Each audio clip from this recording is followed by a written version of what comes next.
simultaneous interpretation available throughout the meeting between Chinese and English. So please click the tab Interpretation at the bottom of your Zoom software interface and select English channel. Make sure you are on English channel because I'm going to speak a few words in Chinese. We got a good number of Chinese participants here. Yes. 尊敬的各位嘉宾、各位专家、女士们、先生们、朋友们，大家好！热烈欢迎和大家从世界各地相聚云端，参加第15届全球人居环境论坛首场在线研讨会。首先，我简要介绍一下会议软件操作的几条注意事项。第一点，本场研讨会全程提供中英文同声传译，请根据您需要选择语言，电脑客户端在软件界面下方的黑色的工具栏点击传译，然后选择中文或者是英文频道。手机用户请在软件的界面右侧下方点击有省略号的更多按钮，选择语言频道。第二点，考虑到会议的音频效果，我们将为所有的参会代表静音。到互动环节，主持人选中您提问或者讲话时，会解除您的静音。此时您会收到提示，请点击允许后发言提问。第三点就是关于互动环节观众提问的规则。在这个 Zoom 会议室里的朋友，电脑用户，请您点击屏幕下方的参会者按钮，然后在屏幕框右侧下方点击有省略号的更多按钮，点击举手，有一个手的那个小图标，然后手机用户在屏幕的下方选择更多，点击举手。主持人如果选中您，会打开您的麦克风和视频，请您点击允许后发言提问。那么提问的时候，请首先介绍您自己的名字、职务和所在的国家，再简要提出问题。小鹅通直播室的朋友可以在讨论区进行提问，我们的工作人员会进行筛选。非常感谢大家的配合，也期待所有朋友们的积极的互动和参与。那么最后呢，我就很荣幸的请出今天研讨会的主持人，全球人居环境论坛秘书长、中国城市发展研究会可持续城市专业委员会会长吕海峰先生。有请吕秘书长。Over to you, Mr. Lu.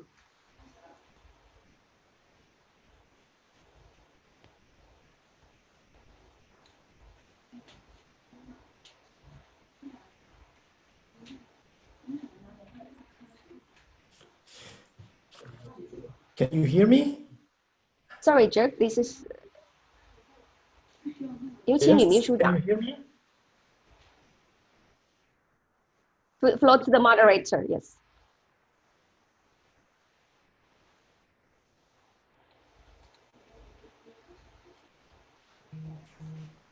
欢迎大家从世界各地相聚云端，参加第15届全球人居环境论坛年会首场预备研讨会。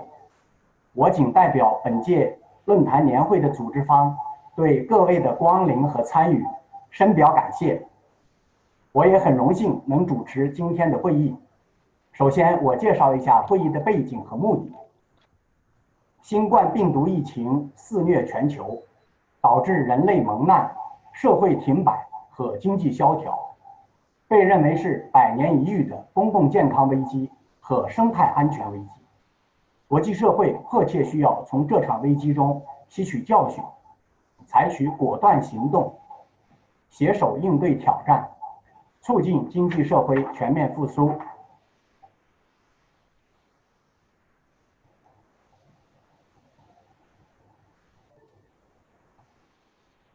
同时，加速实施大胆的可持续性变革。在此背景下，第15届全球人居环境论坛年会计划于10月15日至16日以线上会议加网络直播的形式隆重举办，主题为“疫后复苏与蝶变：弹性城市，健康星球”。本届年会由全球人居环境论坛、世界气象组织、国际自然保护联盟、国际科学理事会联合主办，由国际电信联盟、联合国开发计划署、联合国亚太经社理事会、世界城市运动、联合国环境署金融倡议、世界“一带一路”组织、国际海洋学院、中国城市发展研究会、世界和平联盟、世界非政府组织联合会等机构协办，也得到联合国新媒体久安电视、世界“一带一路”电视台的大力支持。为了吸引更多的利益相关者互动参与，推动第15届全球人居环境论坛年会的筹备，促进疫后复苏与蝶变，我们今天举办首场在线预备研讨会，主题是抗疫有道、适应性建筑与弹性城市。众所周知，新冠疫情和疫情常态化使人类社会原有的秩序和规则受到了严重冲击，建筑、社区与城市首当其冲。面对预防传染和社交距离的要求，面对居家办公、在线商务、购物等模式的兴起与普及，建筑、社区及城市空间与功能如何适应市民的需求，将会出现哪些变化？建筑和城市如何更安全、更有弹性、更可持续？这都是国际社会和市民普遍关心的问题，是实现更好的复苏与更可持续的变革等必须要解决的问题。今天的研讨会将从规划设计和运营管理等角度探讨和揭示未来的变化趋势，深度剖析建筑和城市怎样提升其安全性、适应性、弹性和可持续性，在疫情和气候变化等各种冲击和危机中应变重生、事变长存，为业界带来更多有益的启示。那么今天会议议程的第一项是开幕致辞，我们首先请第15届全球人居环境论坛联合主办方世界气象组织的首席科学家、科学与创新司司长尤格尔·路特巴赫教授致开幕词。有请，请保持麦克风打开状态。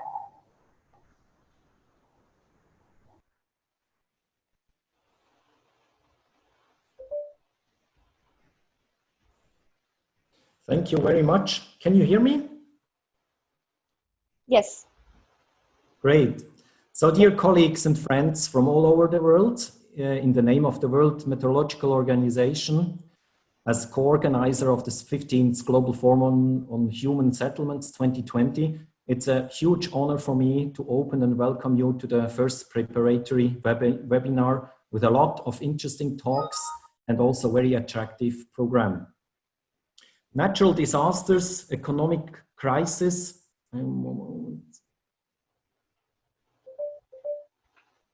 Natural disasters, economic crisis, and viral outbreaks have strongly impacted our cities in the past and also today. A few first slides I want to present to you as an introductory. They show from past centuries in Europe the importance of historical information to document the impacts of extreme events, natural disasters, sometimes in combination with pandemics and damages and vulnerability and resilience of urban societies. The first example is from Lisbon in Portugal, the 1st November 1755, where 85% of Lisbon's buildings were destroyed, including famous palaces and libraries, and Portugal's distinctive 16th century Manuelian architecture. Several buildings had suffered little from the earthquake damage, but were then destroyed by subsequent fire. 10 to 30,000 people died. There's other evidence from historical sources, like from the Czech Republic from the 16th century, where we get information about damages, reported damages from floods, from extreme events together with plague. So we have a lot of information and also the reports about dead people in cities. Another example is from Catalonia in Spain. Many floods in the early 17th century, many buildings of the town and bridges, water mills, water channels, and so on were destroyed, and also many people died. Sorry, Professor, can you please play your slides in full screen? Yes. Sorry, slide. I didn't understand. Full screen. Your slides. It's not full screen now. Play your slides. Yes, I play. Yes. You can see it now? No, it's not. It's not. Yeah, good. Okay, that's fine. Okay, go ahead. So during recent months, cities face severe challenges and problems and with the COVID-19 outbreak. And we struggle with the containment, and it's important to reflect on how we can develop sustainable, resilient, and livable cities in the face of such strokes. Impacts are related to food, accommodation, livelihood, psychology, economy, tourism, public transport, and other public amenities. And the multidimensional nature of the pandemic has left an indelible mark on the outlook of cities and has led to a different thinking how cities should be developed in the different dimensions: cultural, social, economic, as well as environmental. Here are a few hazards and risks in the modern urban environment about quality, extreme events, wildfires, urban floods, but also, as I mentioned, public health problems, climate change, and disasters. So there are huge problems facing urban environments. For instance, there's a domino effect of a typhoon. You see the typhoon in the center, and there's a lot of evidence in impacts, as cascading domino effect on different aspects on impacts of urban societies. So there's a solution, for instance, integrated urban services, where WMO is very active globally with a lot of partners and countries. It is an integrated urban weather, water, environment, and climate services. It deals with multi-hazard early warning system, just to warn the population, and it focuses on impacts of forecasts and risks and warnings, but it includes also, very importantly, health aspects and related handling of diseases and the pandemic. Here it's the components of this integrated urban weather and environmental services. It is a complicated system, but it's of the benefit of all the cities worldwide and also many, of course, all the countries. It has a strong weather influence. So how impacts of weather extremes on the urban scale, also on the climate scales, urban climate, how we deal with risk management and adaptation and mitigation. But it has also strong hydrological components about floods, heavy precipitation, inundation, storms, and so on. And the fourth point is related to air quality, just to improve air quality across the world in the urban areas. And it has also an important relevance also for this conference. It supports a platform for building climate resilient societies in urban areas. So that was a first introduction from my side, and welcome, just to set the line. And WMO as a co-sponsors hopes really that this webinar will provide inspiration, practical solution, and will contribute to a greener recovery and make cities safer, healthier, more resilient. Thanks very much, and very much looking forward to the presentation and discussions and to interact with you. Thanks very much from the WMO side.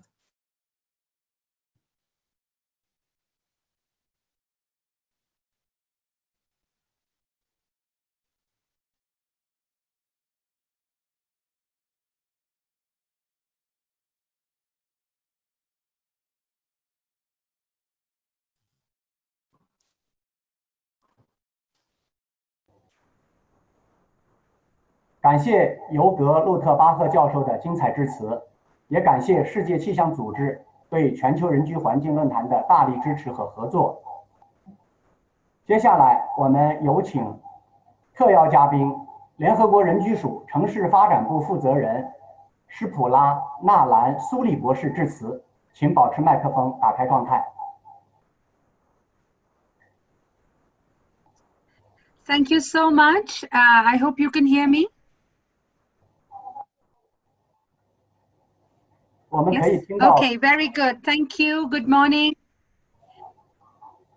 Good morning, good afternoon, and good evening to wherever you are in the world. Greetings from Nairobi and from UN Habitat. Thank you very much for asking me to join the discussion today. I'd like to start by saying that this is a really important discussion. We have seen in the pandemic how the situation of human settlements and cities is very intricately related with the future of the planet and the entire human race. I think that is very, very clear. I also would like to thank and agree with my colleague Yog from WMO that we must learn from the past. We must learn from past crises, from not only health crises, but other hazards and other challenges that cities and communities have faced. And we need to understand how they have dealt with those in the past in order to move forward. So very much agree with the approach of learning from learning from the past in order to move forward. Historically, not only other hazards, but particularly pandemics, whether it was the Spanish flu or the plague, have altered the way cities were planned and constructed. They've had a very strong influence. Public health, sanitation, hygiene were some of the driving factors of, and some of the main motivations that drove the work of urban planners and town planners. So I think that is something that we know, that cities were planned in some ways, particularly extending services, particularly issues of density. All of those were considered when as a result of pandemics in the past. Of course, the current pandemic has multiple ramifications, multiple implications, and must be looked at in a very holistic way. We have seen the pandemic has brought into very sharp focus the issues of deep-rooted issues of spatial inequality and structural inequalities and fragilities. It has also sharpened those. 比如说我们疫情以后遇到最大的问题就是清理垃圾，在我们的这个所有疫情严重的城市，就是这疫情呢是一个再一个的滚下来的是垃圾，所以呢是我们感觉到整个城市大概这个一半以上都是垃圾，所以应该有一个社区，应该要去舍才会得，所以我们一定要有一个舍的精神。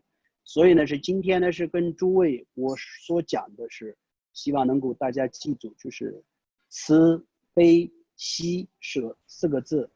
感谢大家。以后呢是下一次这个论坛的时候，我们在线，也是邀请诸位大家来成都，也希望大家来西藏，我们西藏呢是很高但是呢是目前环境保护做的还算可以，谢谢大家，扎西德勒。好，感谢嘉措仁波切师父精彩开示。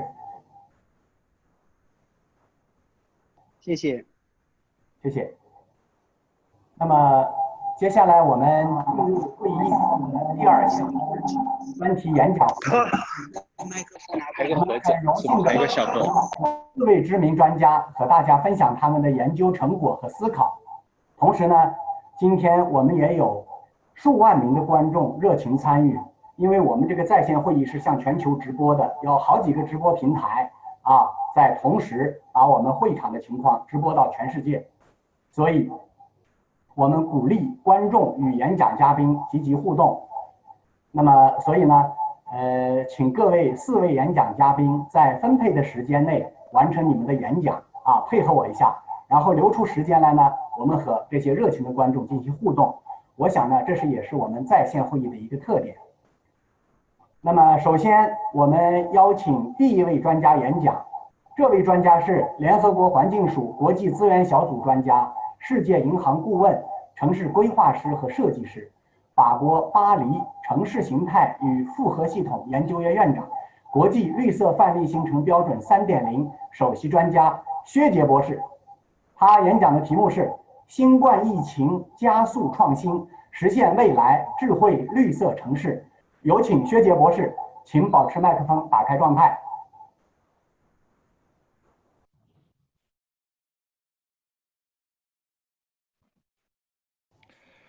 Hi, thank you very much for this introduction, Mr. Moderator, and I'm really deeply impressed to talk after a living Buddha. So I will try to be at. So let me share my screen. Yeah, wait. Oh yeah, sorry. Au-dessus de PA, affichage.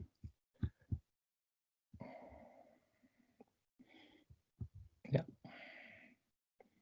Okay, I suppose everybody sees my screen now. Okay, good. So the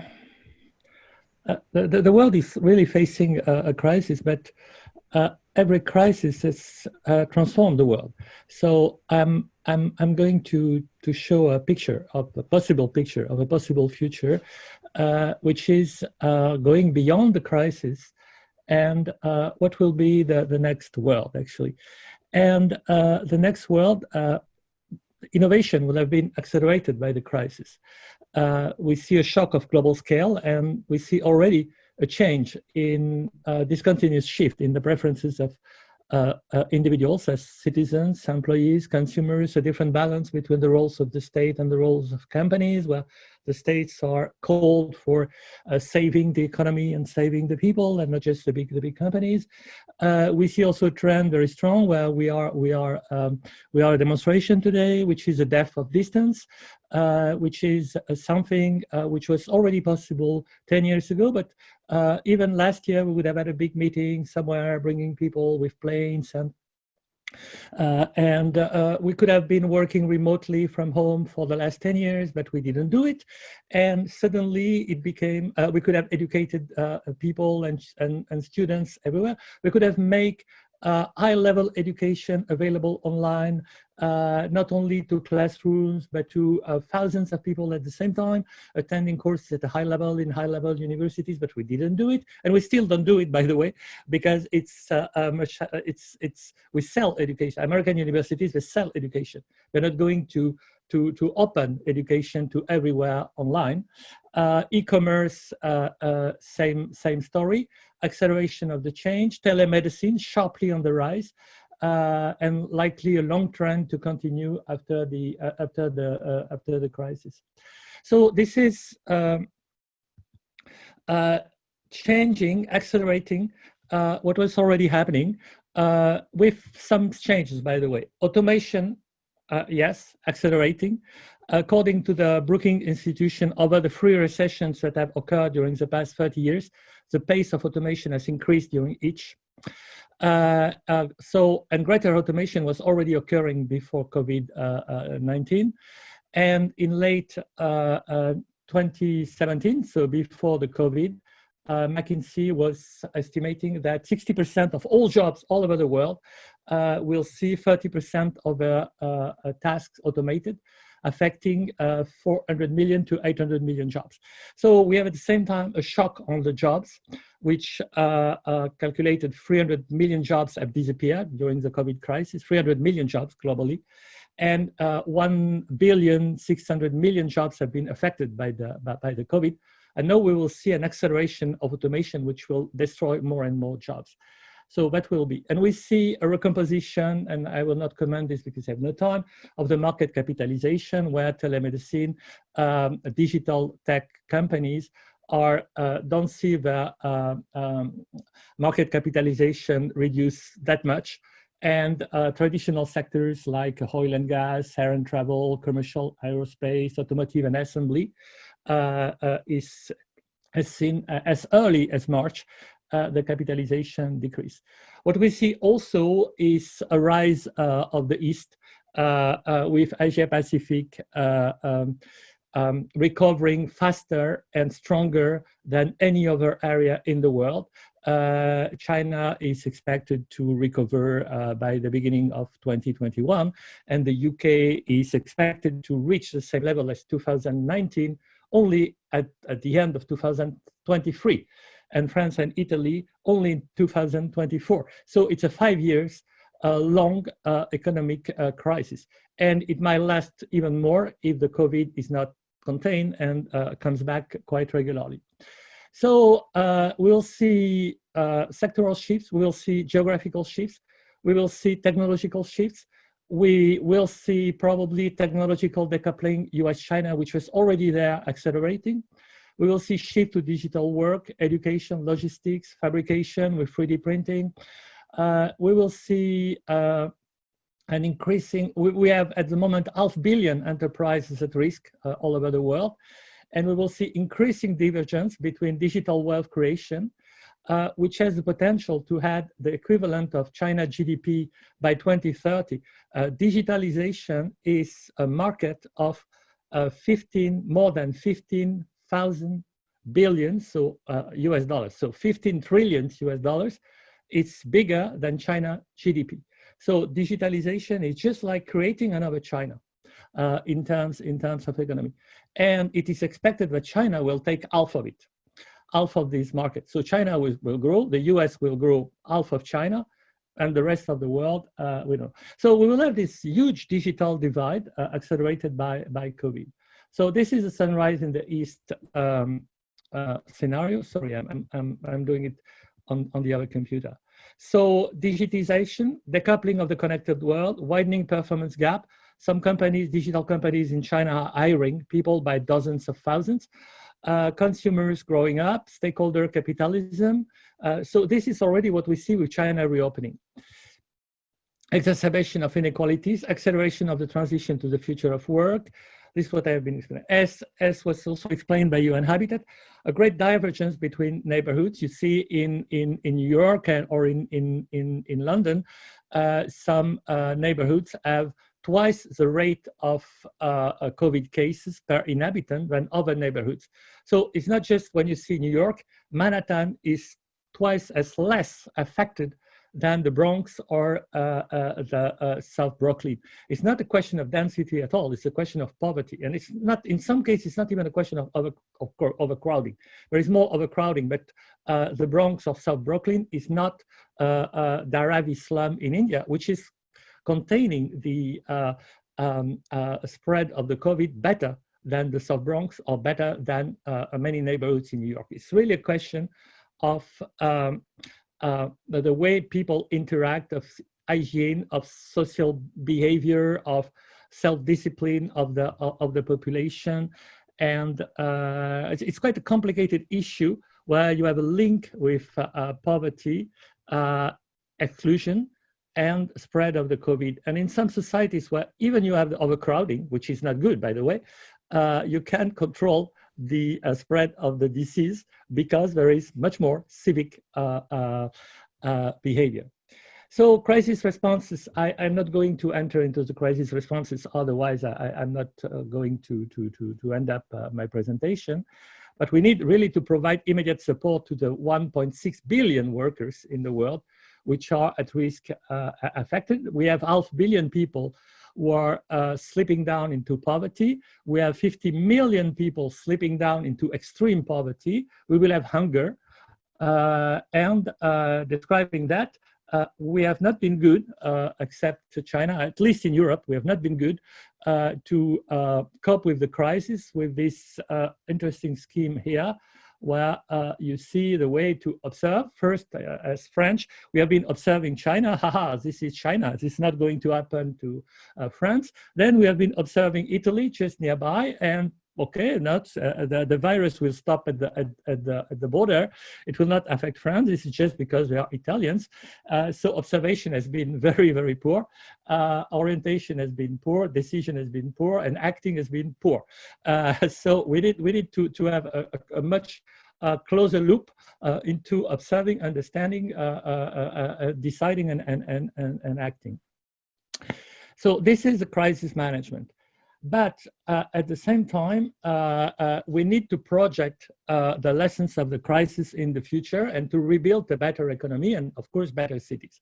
So, and that's something which is happening in Europe. They are really obsessed by, and I can understand that, by saving the jobs, of course, because otherwise we'll have an enormous social crisis.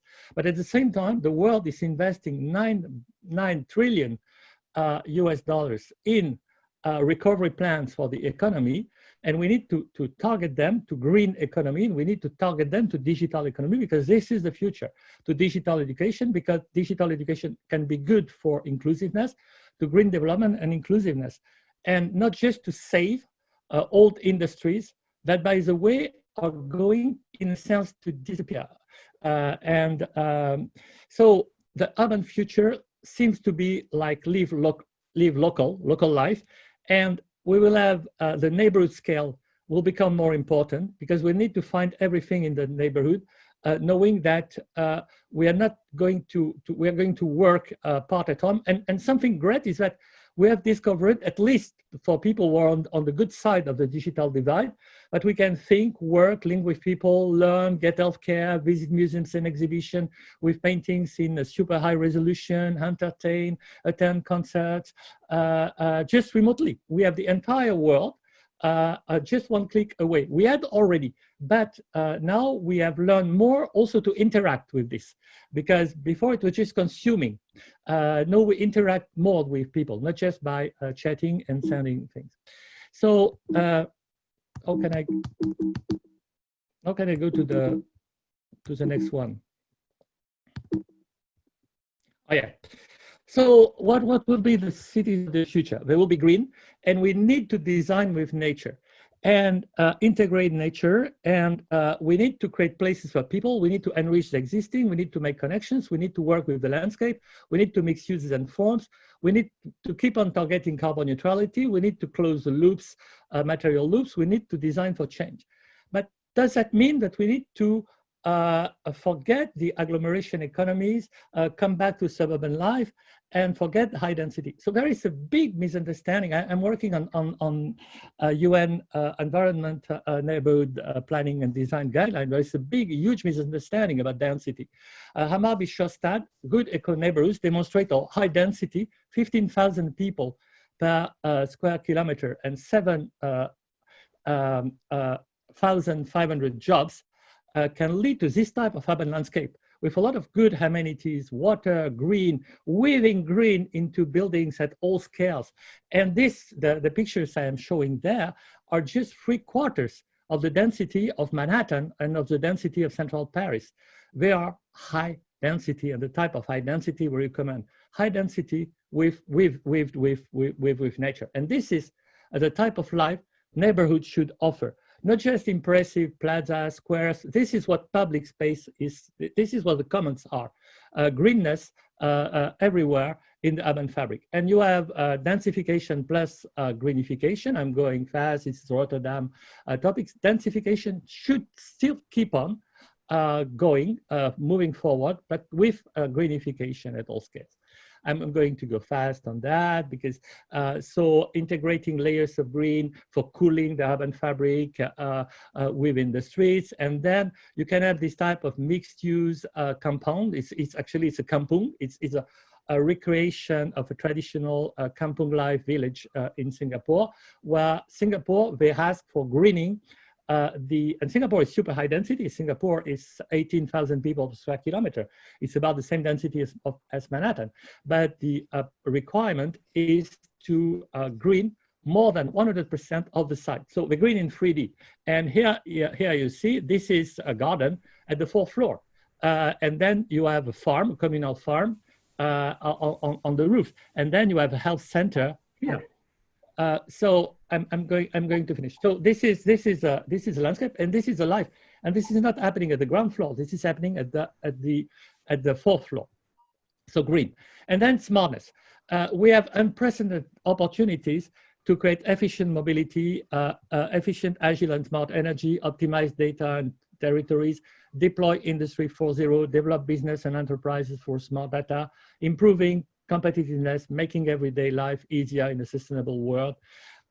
We have an incredible change in the cost and the speed of artificial intelligence. Sorry. I'm finishing in 1 minute. I'm wrapping in 1 minute, okay? Great. Okay. So things that were costing $500,000 just cost only $22,000 now. high performance calculation, quantum computing. And so we have already started to add a layer of digital connectivity to the city with smart buildings, smart health, smart autonomous vehicles, consumer AI enhanced experience. We will have soon a seamless mobility with autonomous vehicles, and these autonomous vehicles should be plugged into public transportation and not remove and displace public transportation. So we will have this retail innovation experience in innovation. We need to harness this new digital world, which will be accelerated by the COVID crisis, in a sense of more inclusiveness, more greenness, more opportunities for people, because this can really open them. Okay, thank you for your attention, and sorry for having taken 2 minutes more. 谢谢，谢谢，感谢薛杰博士的这个气势磅礴、是滔滔不绝的精彩演讲哈，这个对我们有非常多的启示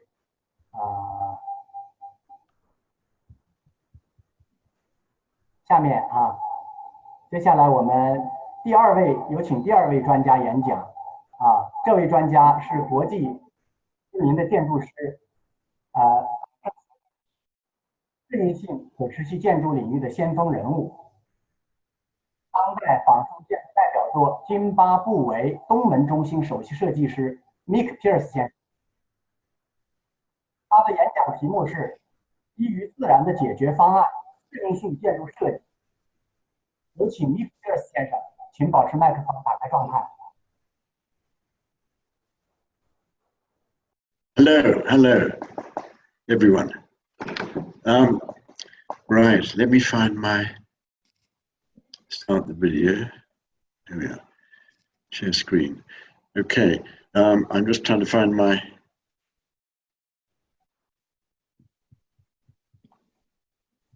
Here we are. This one. Lost it.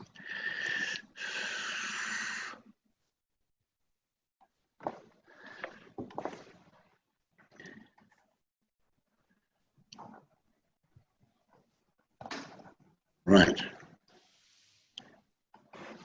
Where we go. Can everybody see that? Hello, everyone. And hello, Shenzhen, my second home. I'm going to show you 3 examples of how I approach design in Zimbabwe, Australia, and Shenzhen, or Dongguan near Shenzhen. 3 climates, 3 cultures, and 3 economies. And the theme is following processes in nature. And I'm going to end by showing you how I've converted the first building into home offices. So here we go.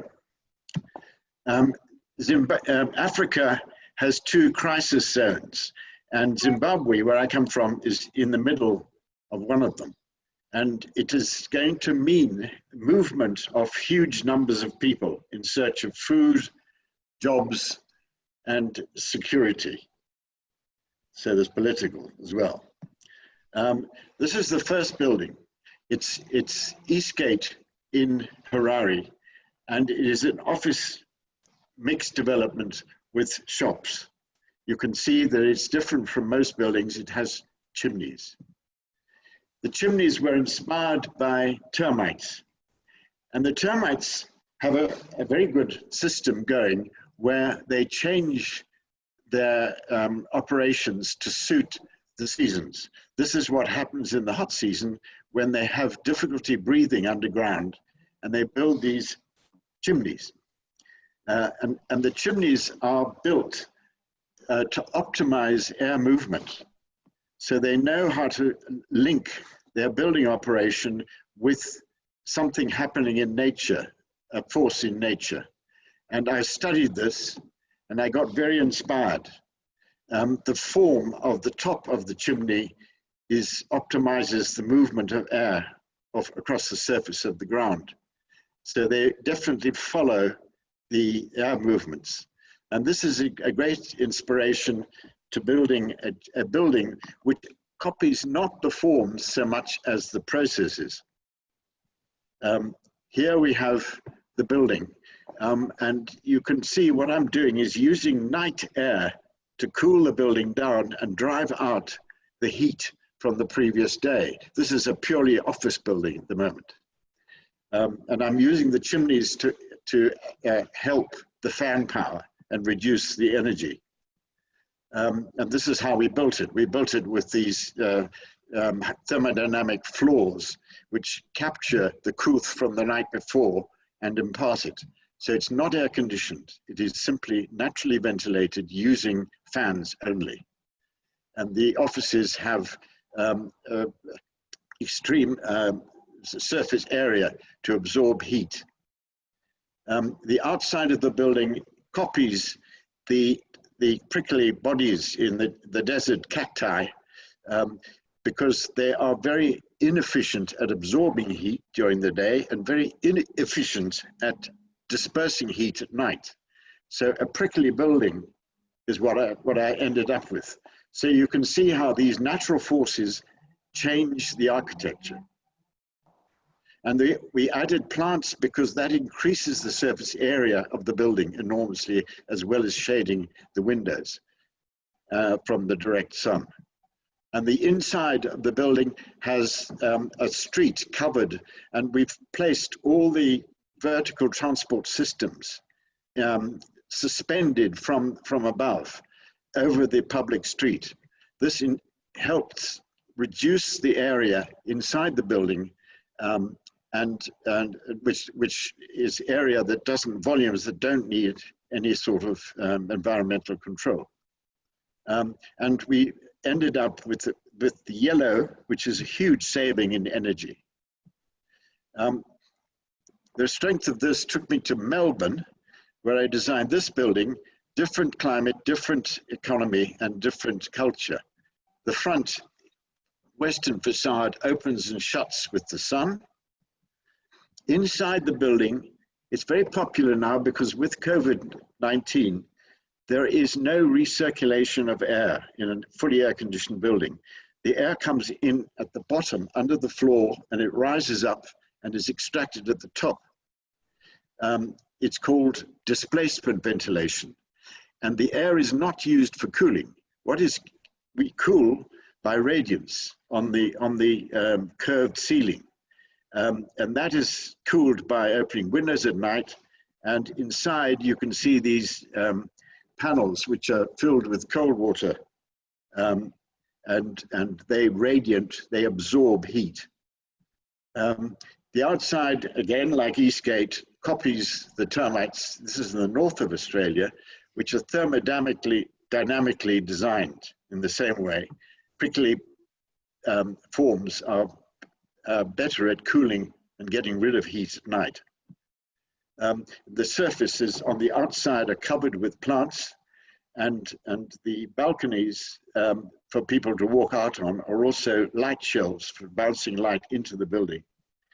And then closer to home, hello Shenzhen. Next to Shenzhen is Dongguan. And here I did a building for Vanke. It's there at the Vanke base in Dongguan, and on the roof is an array of heat harvesters. So we're collecting hot water with vac tubes and transporting that to an absorption chiller, which produces cold water at 12 degrees, so that inside we can cool the beams that cover the internal spaces. And we also have a water curtain, which has water at 12 degrees in a room which is about 25 with very high humidity. The water in this case is a dehumidifier. So these three buildings copy processes from nature. Now back to the first one. I came back after 20 years and I found the whole market had changed completely. The streets were full of traders and the building is becoming empty. So we're now converting some of it into home offices. And this has enormous benefits. You can see, luckily, I designed it so that it could be converted into housing. And this is what we're doing. You can see the apartments now using what is there and with very little change except partitions. This means that to face the changes we're about to see, we need an architecture which, to be resilient to climate change, has to be an adaptable structure in every stage of its life, responding to the social, economic, and natural environments, as well as to market changes at its site. I have found that plants and animals have adopted processes which, if studied scientifically, provide us designers of cities with inspiring models that have deep relevance to the challenges we now face. Thank you very much.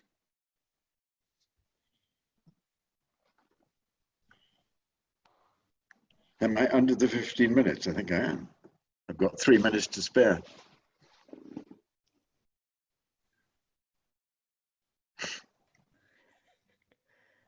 感谢您 Nick Cheers 先生为我们大会节约了时间，谢谢谢谢，您讲的非常好。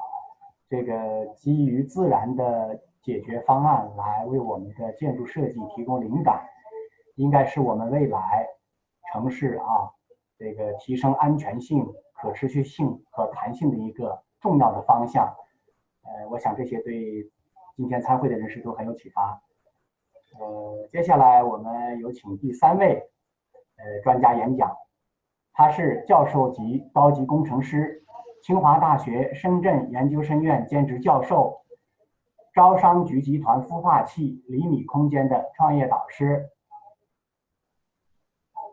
原招商蛇口首席绿色低碳官胡建新先生。胡先生呢，他曾经主持开发了深圳泰格公寓，这是中国第一个获得LEED认证的商业建筑。还有广州金山谷这是一个混合功能的一个这个绿色社区的探索等有影响力的地产项目。那么他演讲的题目是情谊结合，共建智慧健康社区。有请胡建新先生，请保持麦克风打开状态。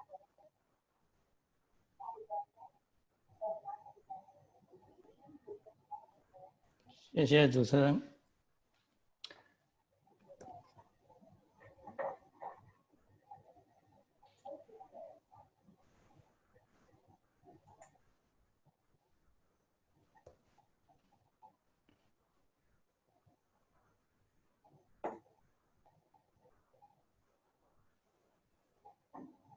可以看到吗？可以，很好，请讲。好，我下午给大家分享的是平易结合，共建智慧健康社区。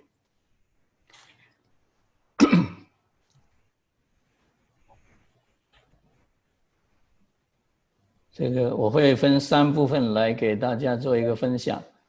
这个第一部分是中国健康发展研究报告2020的一个摘选。那么因为时间的关系，我可能会很快把前面的东西介绍一下。这是第一个。第二个呢，会有招商蛇口的案例介绍。第3呢，就是我想提2个建议。大家都清楚的，这个新冠肺炎的全球的大流行，实际上呢，就是对消费者的健康需求呢，这个激化了，所以大家现在都很关注这个健康的问题，所以全球的健康的这个房地产也大受欢迎。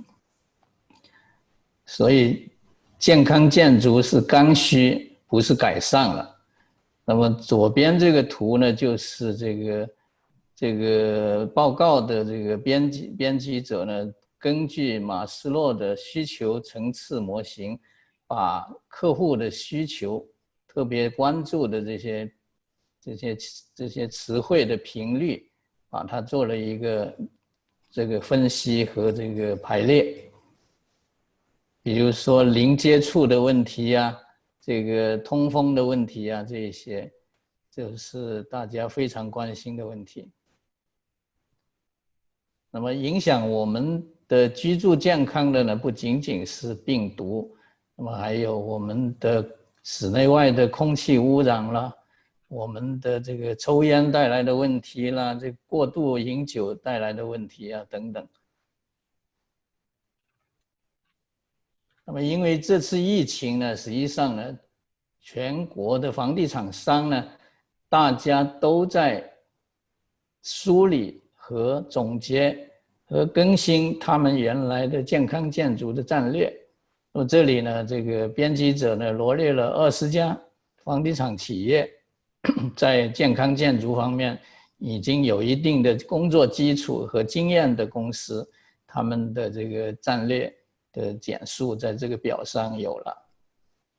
那么这个也就是他这次报告的第5个结论，就是健康建筑推动健康科技全面的应用。那么这里呢罗列了8个方面，比如说空气质量的这个噪音的问题、睡眠的问题、这个护理的问题等等这些。我刚才第一部分就是中国健康建筑的这个研究报告的一个简述，简单的摘要。然后呢，第2个部分呢，是我把招商蛇口建设智慧健康社区的工作给大家做一个简单的汇报。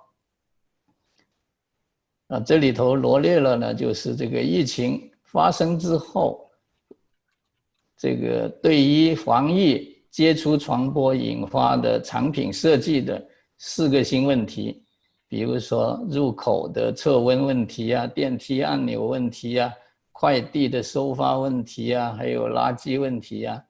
然后呢，还有就是防控的飞沫传播带来的空气消毒、通风设备的挑战，这些包括我们比如说最右下方的一个是，这里我引用的是2003年的香港淘大花园的这个排水管道、排污管道和排烟管道的这个传播病毒的问题。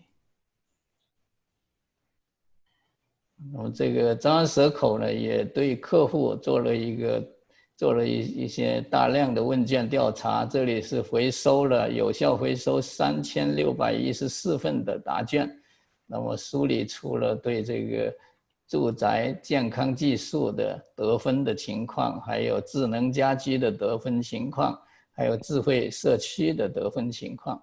那么最高分的呢，就跟刚才前面那个报告呢，实际上都是有它这个类似的地方啊，这个比如说这个密封性啊、自然通风啊，这个安全的，比如说通道这些，包括电梯这些问题，都是属于大家关心的这个需求。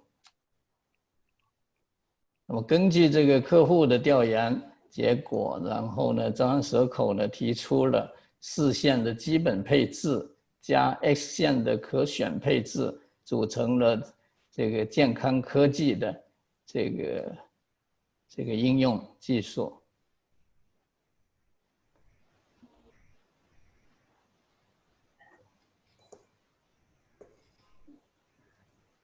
怎么又？那么这个4项基本配置呢，就是人脸识别系统、智慧停车系统、隔声建造系统，还有就是数字化的控制中心。那么 X 线的技术呢，比如说这个大家最关心的，现在这个进出口都要测温，是吧？所以要有这个所谓的无触碰的动线，来实现这个测温的问题啊，解决入口的拥堵啊，还有呢就是联动电动门啊，避免触碰门把手啊等等这些问题。那大家可以看到左下方有一个小图呢，就是这个测温的问题。现在可以吗？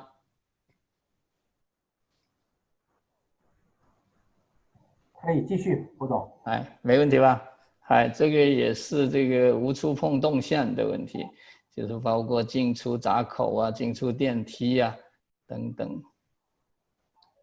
那么这个是户内安全的一些，包括卫生间的地漏啊这些。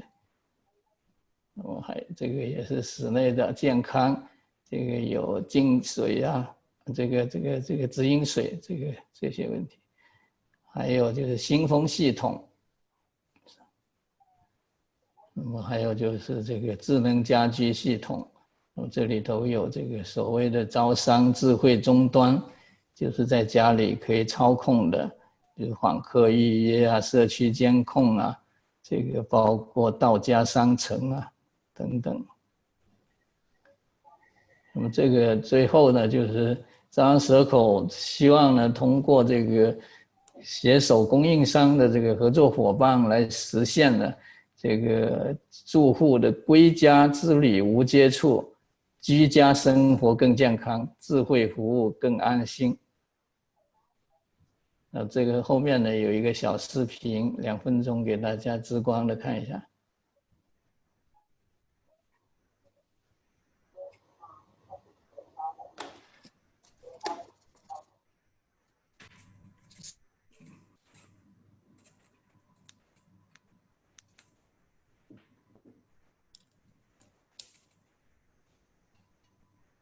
声音大声吗？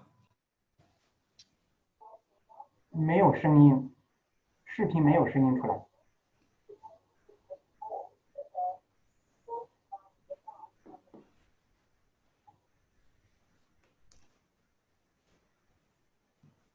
为什么会没有声音？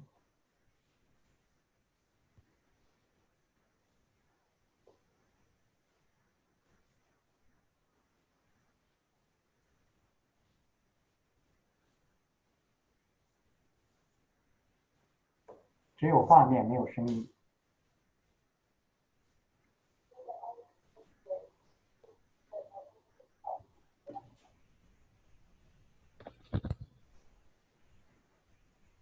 刚刚秘书长已经说了，没有声音。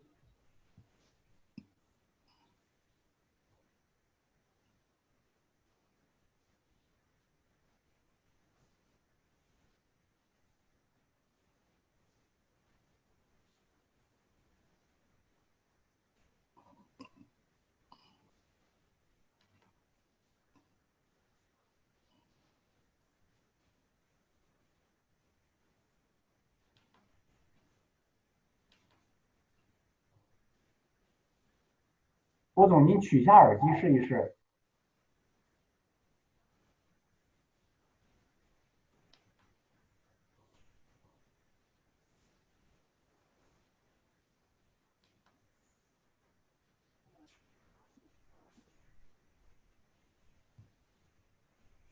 吴总，能听到我们的声音吗？您这个视频没有声音。视频没有声音。啊？您的视频没有声音。哎，我已经开得很大声了嘛。没关系了。没关系，没关系，请继续啊，请继续。不好意思。没事，请继续啊。继续。好，刚才介绍了第2部分，就是招商蛇口的案例。第3部分呢，就是平易结合，共建智慧健康社区。这个我想后面会提2个建议。今年是恩格斯诞辰200周年，他在《自然辩证法》一书中提醒人类不要过分陶醉于我们人类对自然界的胜利。对于每一次这样的胜利，自然界都对我们进行报复。恩格斯还告诫我们，没有哪一次巨大的灾难不是以历史和进步为补偿的。一个聪明的民族从灾难和错误中学到的东西会比平时多得多。实际上呢，这个中国各地各级政府先后呢颁布了智慧社区的建设标准，比如北京、上海、深圳，在2012到2013年就已经先后发布了智慧社区建设标准或者指南或者导则。2019年3月，浙江省也发布了未来社区建设试点工作方案。住建部呢，在2014年印发了智慧社区建设指南试行本。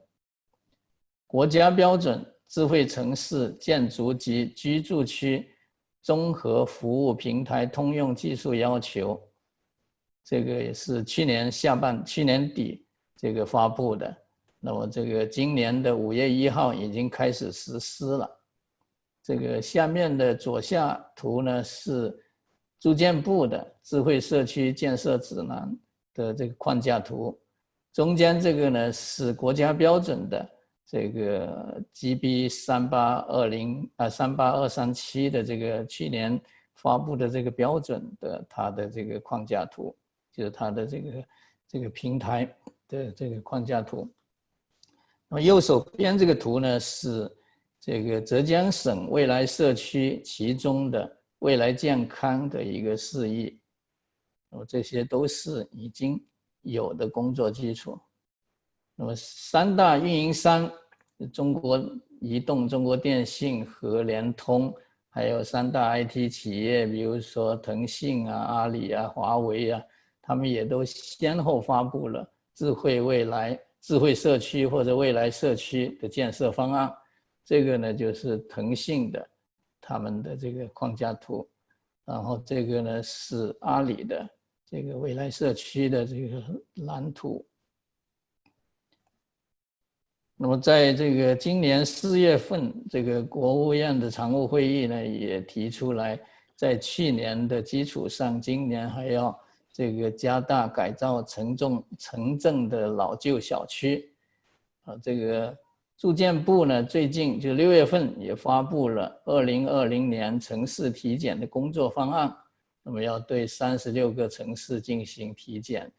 主要包括生态宜居、健康舒适、安全韧性、交通便捷等8个方面。所以呢，这个根据上面的情况呢，我对这个今年是“十四五”规划的谋划年，那么其中也有“十四五”的城市化与都市圈的发展、这个科技创新规划等等课题。所以呢，这个我建议呢，是将5G 建设和小区改造升级统筹规划，采取平易结合，共建智慧健康社区。右手边这个呢，是我这个觉得不错的一个这个示意图，就是这个是华为的智慧社区的一个示意。那么它也是把马斯洛的这个需求理论作为基础，来把这个智慧社区的几个层次分清楚了。最底下的叫健康社区，再上来是平安社区，再上来是温情社区，再上来呢最高的是和谐社区。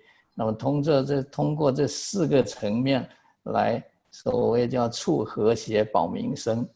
这个智慧社区的这样的一个框架呢，我觉得是比较人性化的。这个可以给大家做抛砖引玉，给大家做参考吧。这后面这个呢，是我建议呢，就是“十四五”规划要重视这个零排放的系列课题。那么这里呢，我是把我这么多年来做绿色建筑的这个经验和体会做了个梳理，就是把绿色建筑的发展的这个阶段，把它做成这个5个阶段，那么 1.0、2.0、3.0、4.0、5.0这个5个阶段。那么这里头呢，这个 5.0 呢，我是认为是应该是视觉环保的绿色建筑加建筑产业化加健康建筑加智能建筑加零排放。那么零排放的这个系列课题里面呢，我呢这个现在正在做的呢，也是我认为这个是根据这次疫情，特别是刚才这个 Mick Pierce 讲的这个基于自然的解决方案。那么这个呢，刚好是一样的，这个相通的东西，就是把生活垃圾分类以资源化利用回馈于生态农业。这个是我觉得呢是非常好的，就是形成了这个生态循环，既解决了垃圾的环保问题，又利用农业固碳应对气候危机，还改良土壤，生产安全食材，一举多得。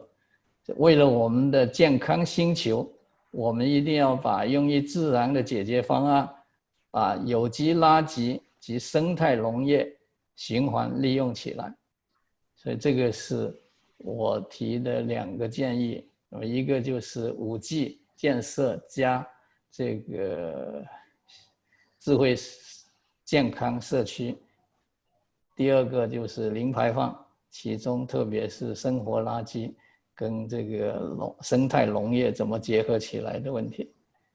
好，我今天的这个分享呢就到这里，希望是抛砖引玉，请大家多多指教。好，谢谢胡总，谢谢胡总，感谢这个胡总的精彩演讲，还给我们这个中国的“14五”规划提了2个中肯的建议。我们下面呢有请这个专题演讲环节的最后一位专家来演讲。这位专家是国际可持续建成环境倡议组织执行主任，加拿大皇家建筑师学院院士尼尔斯·拉尔森先生。拉尔森先生呢，曾代表联合国环境署、国际建筑创新研究理事会等，组织管理可持续建成环境全球和区域性的系列会议。新冠疫情期间呢，他及时主编了《大流行疫病与建成环境的关系》这样一个非常重要的研究报告。那接下来呢，他就跟大家分享这些研究成果的内容。他演讲的题目是大流行疫病与适应性的建成环境。有请拉尔森先生，请保持麦克风打开状态。Yes, it's on. Good morning. Let me just make sure that my presentation is on here.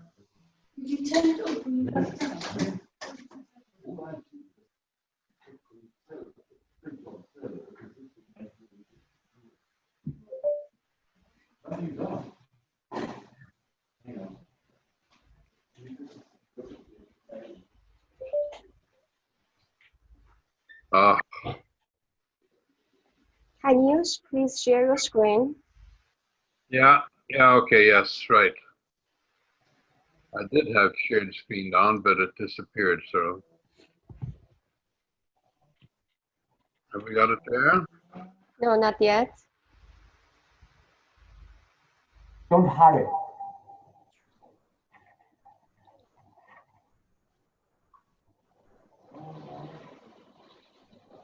慢慢来，别紧张。 We had this working before. Yeah. But that's the wonderful thing. Yes, no, I know. It's just the wonderful thing about technology. You're always surprised.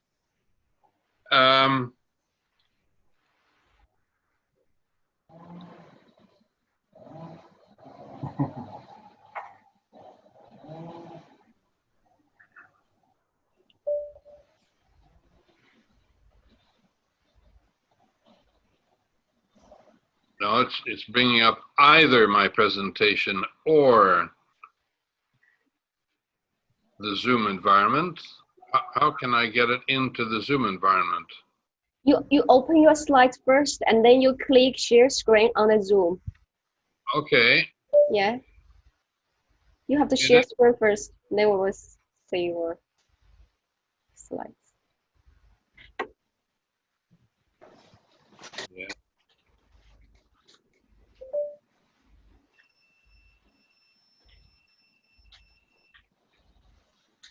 Yeah. Okay. Got it. Got it? Yes, got it. Slideshow. Yes. Very good. And this is my usual way with technology. Press buttons at random until it works. Okay. Perfect. Good. Go ahead, please. Okay. Yes, I have. We did put together. My colleagues and I put together a paper brief on what seemed to be happening with pandemics and the built environment, including buildings. And I turned this into a presentation for this session.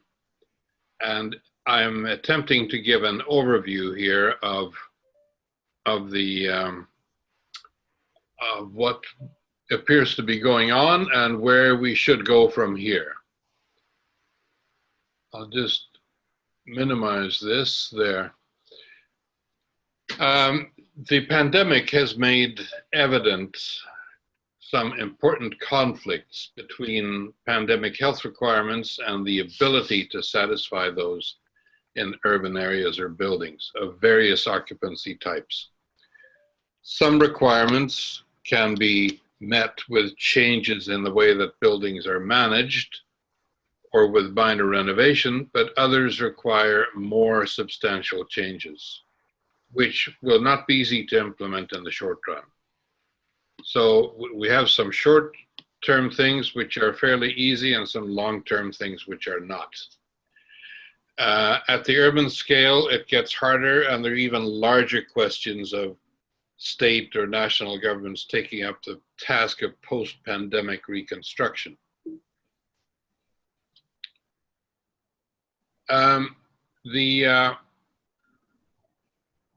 Just to give a little overview here, COVID-19 cases, as of the 7th of July, you can see it's been creeping up, but in the Americas, both North and South America, it's been accelerating, and we don't know where it's going to end, but it doesn't look like an easy crisis to get over. I have a red line going through all my slides here, which I haven't put on, but I'm not sure where it comes from. Anyway, I've given here a little history of pandemics. I just picked from Wikipedia, which is always useful. Picked out some of the major pandemics, either by number of people dead in millions, or the most recent ones. And you can see we've always had pandemics, and the trouble is people keep forgetting about the most recent ones. Except for the most recent ones, they get forgotten. And there's a lot to learn from these previous ones. Each one has different characteristics of what is the issue, what is the method of transmission, and how to deal with it in the built environment. One of the things you can see here in temporary reductions, you can see the effect of the lockdowns and the slowdown of industrial activity and transportation primarily. And you can see the reduction in emissions. This is NO2 primarily, and CO2, and by region up there. And you can see for residential in the lower graph, it has not gone down. And that makes sense because we have been going back to where we live and staying close to home as much as we can, which is fine for those of us who have homes. It's not so fine for poor people who are either homeless or are living in totally unsuitable places with poor sanitary facilities and poor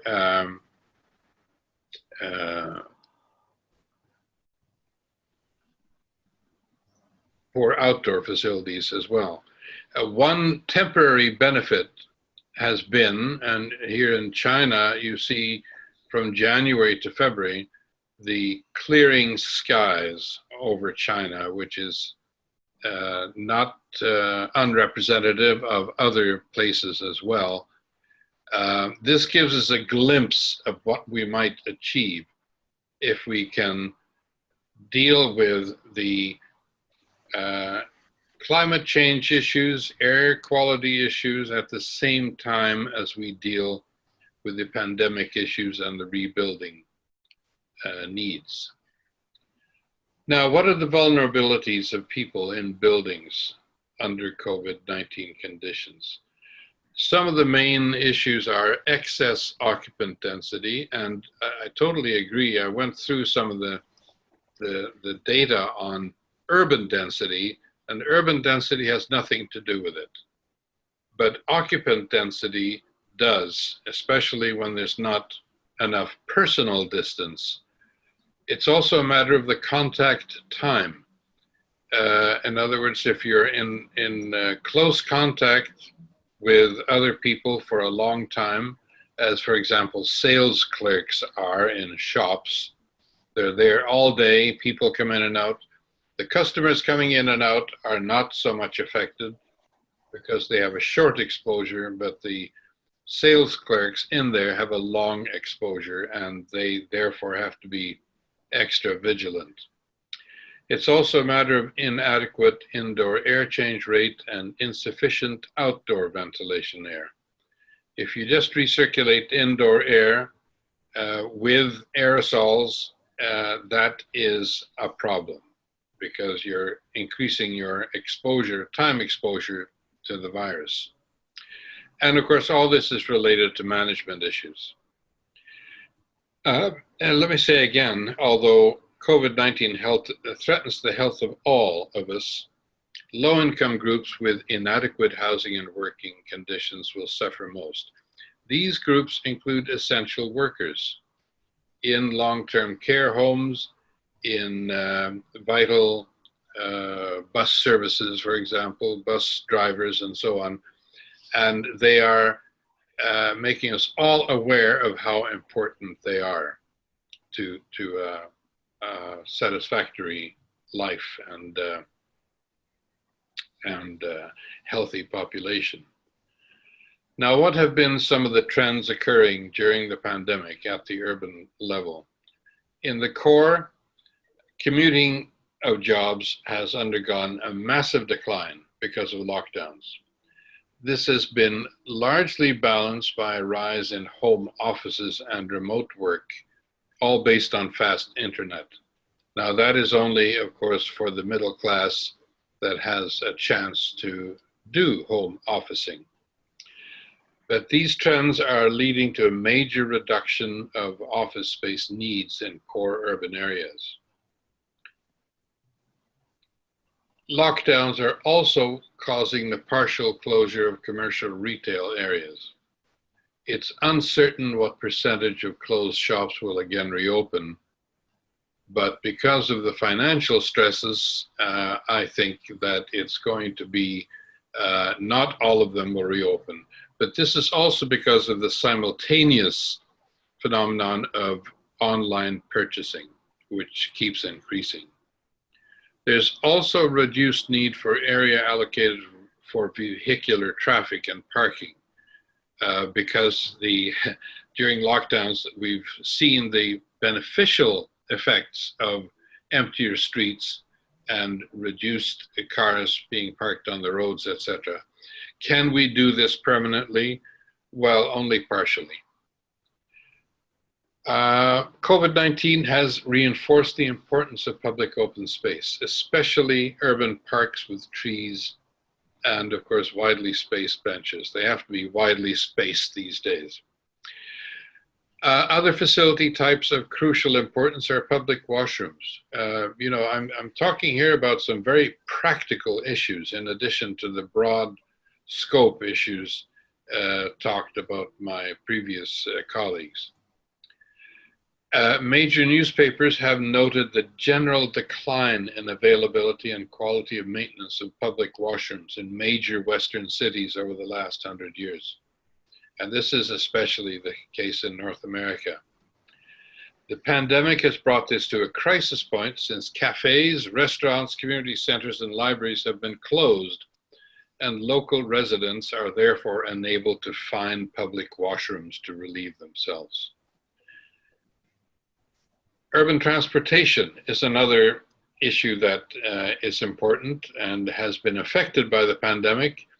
Public transport is an essential component of integrated urban transportation systems, and almost every city over 50,000 around the world has a bus or rapid transit system.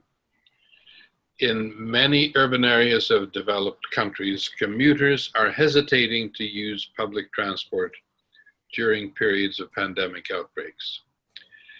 This is a website for transit systems, and it's used by a large number of internationally located transit systems, urban ones. And you can see the dark green line is a normal Monday, and the light green one is last Monday, June 29th in this. And yes, I did this on July 7th, and you can see yesterday, July 6th, was close to the previous Monday. So you can see Monday to Monday, there's a big reduction in the use of public transit. And that is largely in the West, at least, and this includes also Europe, the fear of being crowded in urban transit vehicles without adequate spacing and sanitation measures. If we can convert the area and facilities devoted to traffic and parking, part of it can be converted to bicycle lanes, green areas, vegetable gardens, or housing. A new role for public transport systems might be to focus more on linking decentralized mixed-use local areas with each other, as well as maintaining the current emphasis on serving core areas. I think it's quite clear that we're going to have much more mixed-use development in satellite areas of the existing urban cores. Now let's move to buildings. Office buildings, especially the big, tall, and specialized ones, are becoming economic burdens, and owners will look for a way out. One possibility is to convert all or part of these to residential, hotel, retail, commercial, or other uses. It doesn't work in reverse. You can't go from residential to office because of the different requirements in height and floor loadings. HVAC and lift systems may need major changes. Ground-oriented dwellings are becoming increasingly attractive to middle class because of the ability to establish home offices, the availability of gardens and nearby walking areas, and improvements in internet speeds. But again, what about those who cannot afford houses? Airline traffic has been partly shut down, and airports are only open for essential services. So how do we use closed airports, or even those partly closed that won't ever reopen to their total peak capacity? How do we make best use of this? There's a massive investment of money, embodied energy, and materials, and we have to make good use of it. Shopping centers are also becoming less functionally meaningful because of the rapid rise of online shopping combined with major warehousing facilities in remote areas. How do we devise new functions to justify large spaces? The very large parking areas linked to shopping centers might be partially developed to green areas, but who's going to pay for this? Similar observations are applied to large arenas or conference centers. This is just a little visual scan of some airport facilities, some stadia, and the new seating arrangements in outdoor cafes, very widely spaced. Suggested actions.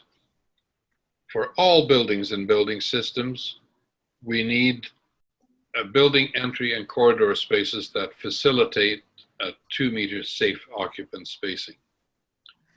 We have to provide building entries in large buildings with sensors to assess the net number of occupants and to identify those with COVID symptoms.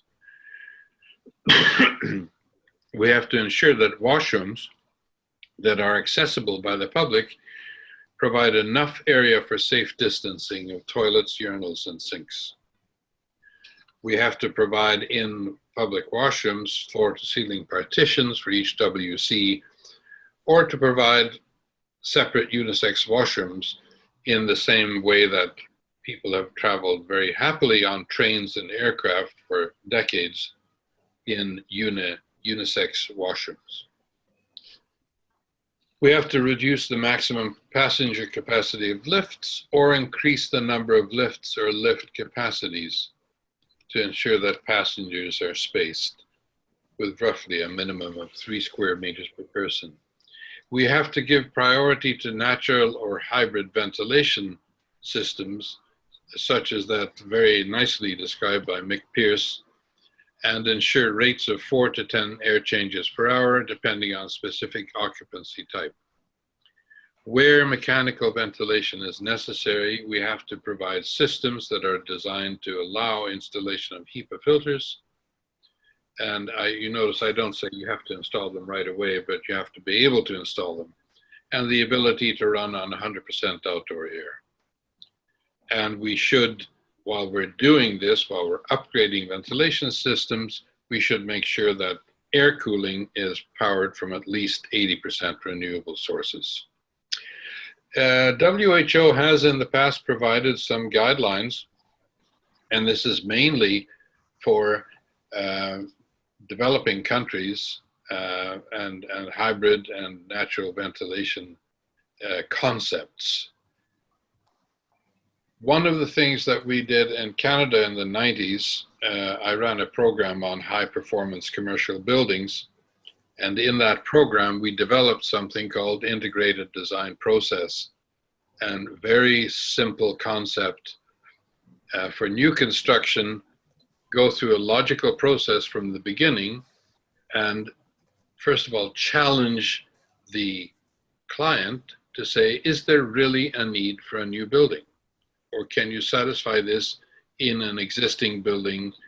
Or can an addition to an existing building do it? But if you do need a new building, here's a logical process from the beginning where you work as a team right from the beginning and you keep comparing target performance to simulated performance until you get to the end and it's real performance. But let's remember, existing buildings generally are 95 to 98% of the total building stock. This is an incredible asset which we cannot waste. So we have to make renovation and performance upgrades as a clear priority from the point of view of climate change action and the integrity of the urban environment, cost and economic impacts. I mean, this is, it's a very often a renovated building is a very, very good investment in many ways. We also, in the program that I ran in the 90s, we had experience with using existing buildings where we reused some of the materials, even though the building was not suited to be used for the new application. Very seldom do you find one which is suited only for demolition. If you do renovation, you have to again set performance targets and establish a logical process and check your performance targets as compared to simulated or actual performance. What are some of the impacts so far?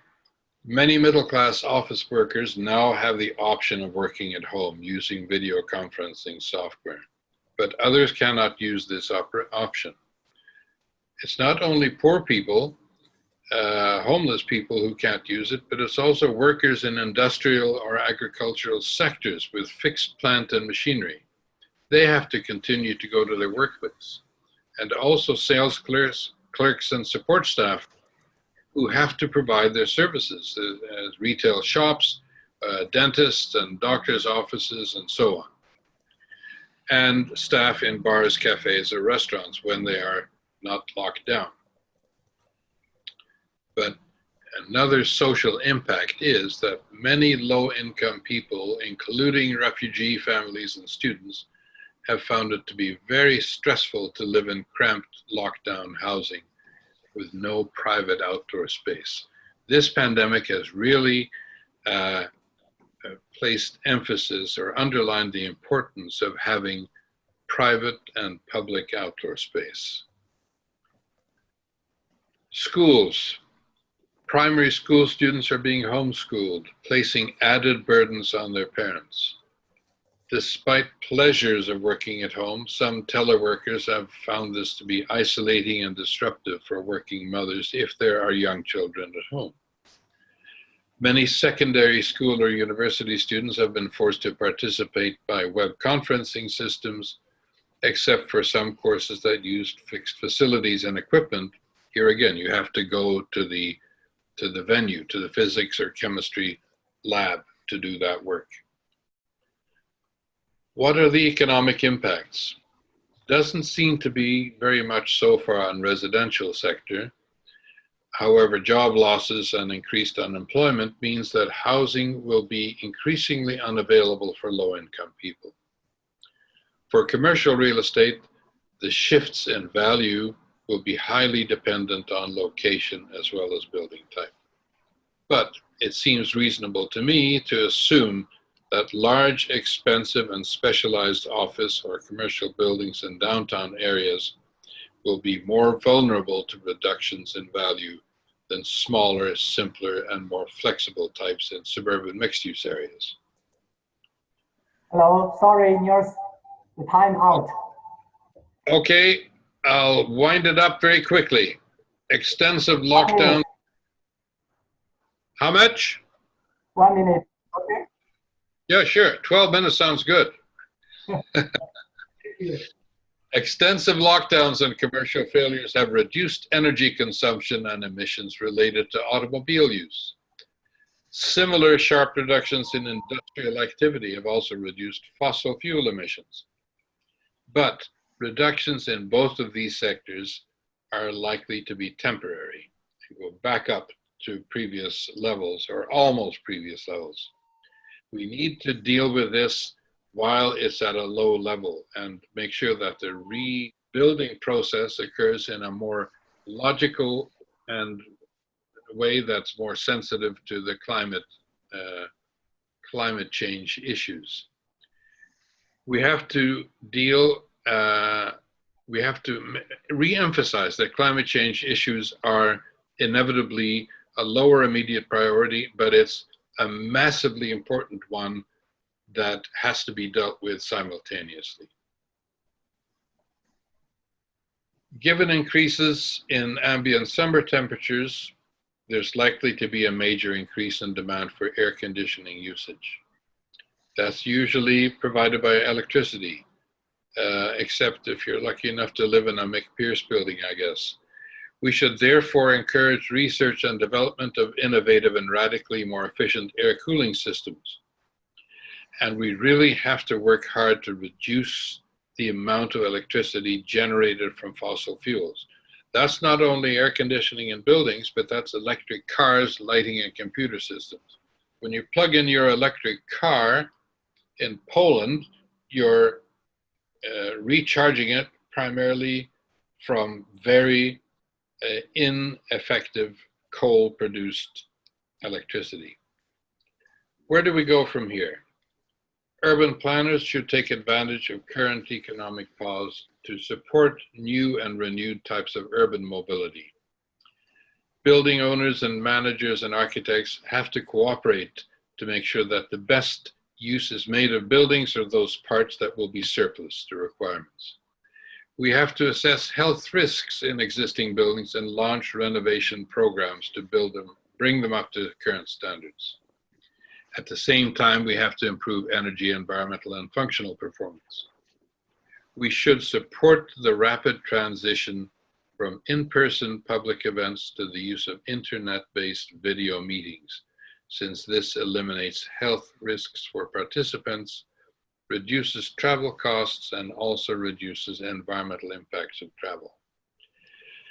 And really, I guess I've run out of time. I have a bunch of things you can see. You can get a copy of this after. Specific building types. It's all fairly unexciting, logical things. Niels. Yep. We will share the presentation with the participants later because the limited time. Yeah, I'm finished. Hello, I'm finished. Okay, Yeah. Okay, thank you. 好 ，Thank you。谢谢您啊，尼尔斯·拉尔斯先生的这个非常务实和非常有大量的这个有用的内容啊，非常有借鉴性。可惜我们只能给他提供20分钟的时间，本来是15分钟，他也讲了20多分钟，我都没有强行打断他。的确是他讲的内容太好了，会后我们可以跟参加者参会人士分享他的视频。接下来呢，我们是4位演讲嘉宾都已经做了精彩的分享。那么现在呢，我们进入了对话问答环节。首先呢，我这里提前收集了几个问题，请每位演讲嘉宾回答其中的一个。4位演讲嘉宾都在吧？都在线吧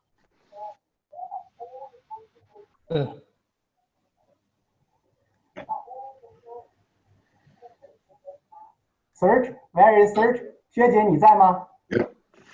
Hi. OK。第一个问题，要请薛杰先生简要回答。那么就是由于疫情的原因啊，导致在家办公、在线商务购物的兴起和普及。那么以家为中心的生活圈、工作圈，那将更加安全和便利。环境优美、功能混合、组团式的、去中心化、网络化的城市形态，可能更适应未来的需求。那么这会不会导致一个负面的影响，就是城市加速向郊区蔓延和扩张呢？高密度紧凑型的城市发展模式啊，这是一种可持续的发展模式，是否会受到更多的冲击和挑战？为什么？请回答，谢谢。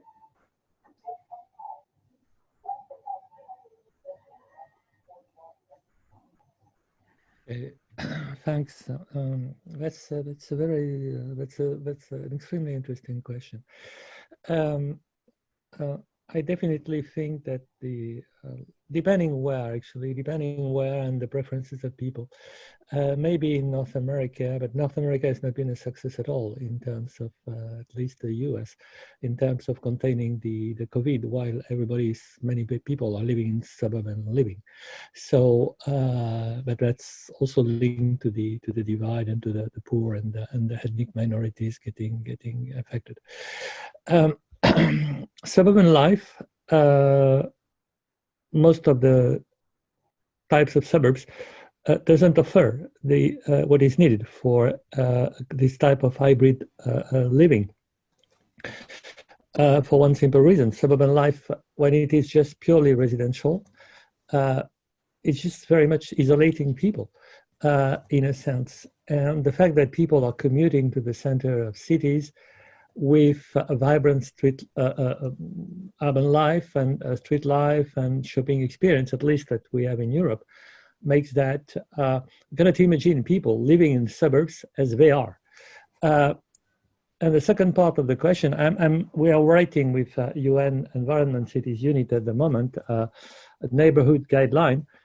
If the concentration might happen, but not in the form of suburbs, but in the form of complete neighborhoods and complete communities, offering mixed use, offering jobs nearby, offering culture.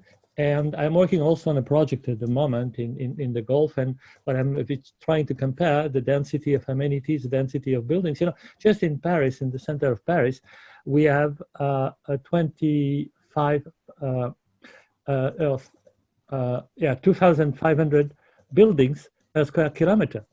And the diversity of the cultural offers, the diversity of the public parks, which is at different scales, and so it's much more like a kind of village that can offer all this blend of outdoor space, green, life, because people are not going to live like monks into their homes, fearing the outside world.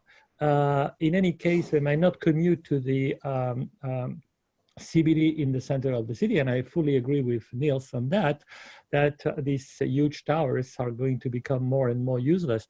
But people need to have not only their home, they need to have a neighborhood around them. And that's basically what central cities are offering. But in a sense, Hammarby-Sjöstad and all these eco neighborhoods in Scandinavian countries or in Germany, they are not the core of the city. They are linked with public transportation, but they have very much a high density, green neighborhood structure. And in a place like Hammarby-Sjöstad, you have half of the 50% of the occupancy is for jobs, and then you have the density is 15,000 per residence and 7,500 per jobs. So you have a vibrant economic life. So it's not what for us European, but even when the funny thing is that for Europeans, suburbs are for the poor people, and it's a place with ethnic violence, poverty, and unsafety. They are really very unnice places, the suburbs. For the Americans, they are much more nice places for more wealthy people. But suburbs are not offering the blend of high quality living. Suburbs as they are now, the blend of high quality living that is needed for having a more, you live close to your home, but you need still to have a good community experience. So there is certainly a big work to transform suburbs into communities. If we want to have this deconcentration happening positively.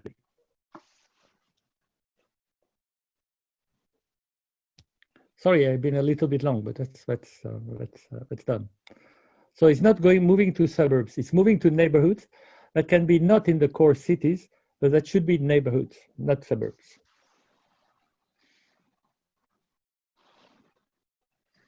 OK， 谢谢你 ，Thank you，Thank you。接下来这样，我们有一位评论员嘉宾，他可能因为有事情要离开，那我们先请他发表一下评论。Hello, Arab Hoplaha, are you here? Arab 先生在吗？如果在的话，请您先发表一下评论，好吗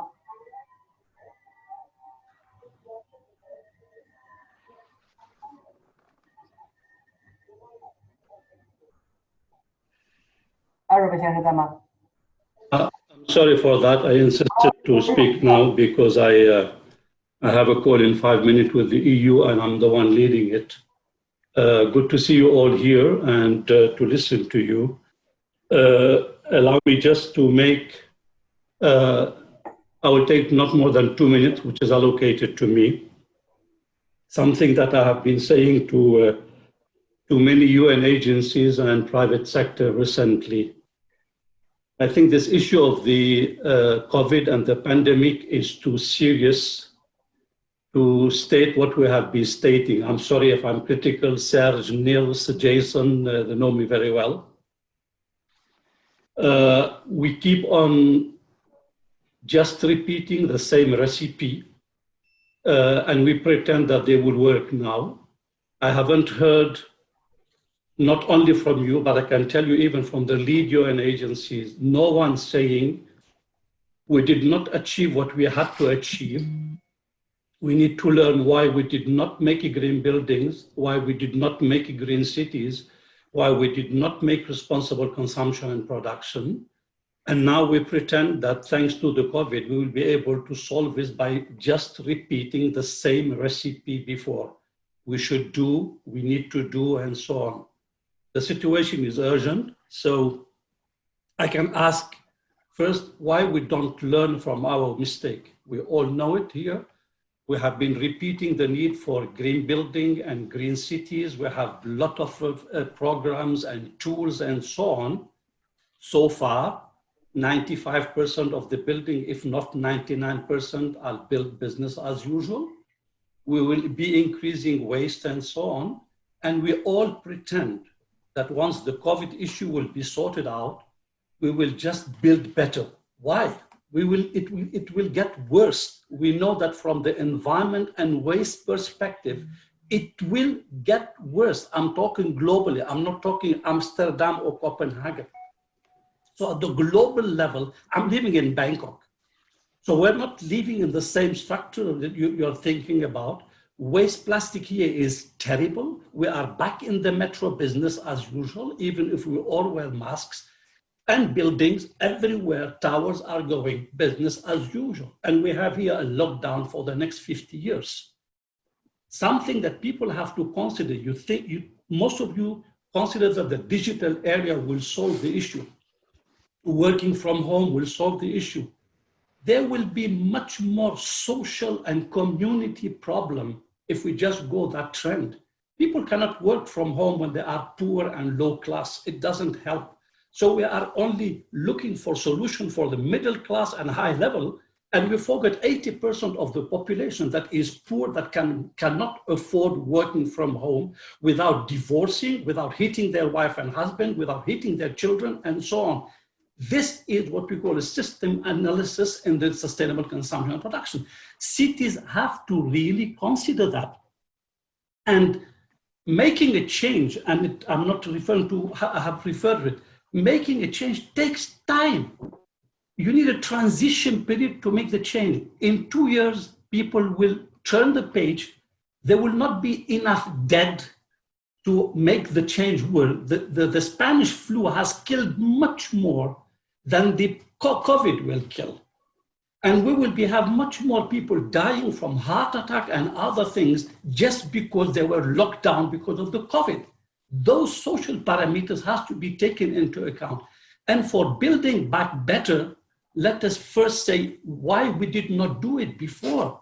What are the conditions that will help us do it now? Because of the COVID? No, of course not. The government will invest on it. What is the parameter for doing it? Very soon we will take back the flights, back business as usual. We're resuming flight. I'm flying in 2 weeks to Paris with the normal flights.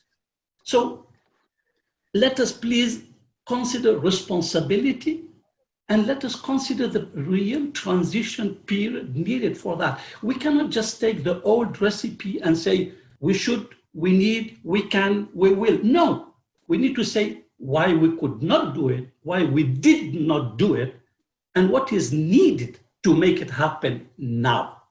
Thank you.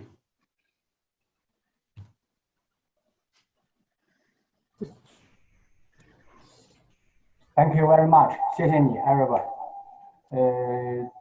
他这个评论呢，就是让我们要从根本上来吸取教训和反思，为什么会这样？那我们要怎样从根本上来找到原因和做出彻底的一个变革？也就是我们这次年会探讨的主题啊，疫后复苏与蝶变。什么叫蝶变？就是彻底的改变啊。所以，那么感谢你，艾瑞贝先生，你去开会吧。我们继续。那么接下来呢，我们还是提问演讲嘉宾啊，我要向第二位演讲嘉宾提问。第二个问题是，第二个问题要提给 Mick Pierce 先生啊，您可以准备。疫情迫使人们在家的时间更多，包括在家办公和健身。那么未来呢，在住宅的设计上会有哪些新的趋势？那么如何结合这个您推崇的这个基于自然的解决方案，来为这个社会提供更好的住宅，满足人们的需求？请米尔皮尔斯先生回答，谢谢。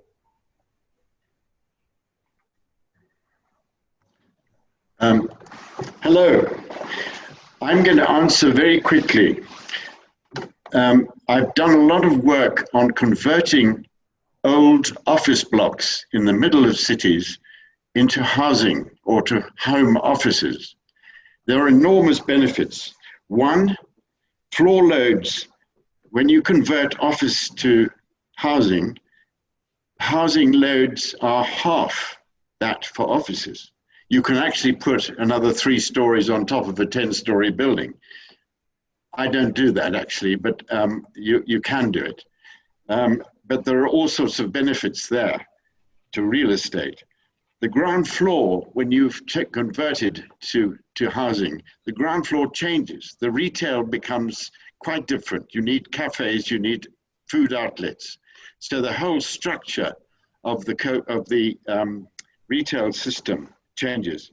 The other thing that's very important is that when you convert a center of a city from offices to housing, the energy cycle changes from a 5-day, 8-hour day, 5 days a week, to 24/7. And that means you don't get rush hours. And you don't get commuting. More people live where their work is. So the whole structure of cities can be altered, and changed in the alteration. There you are. It's a simple formula.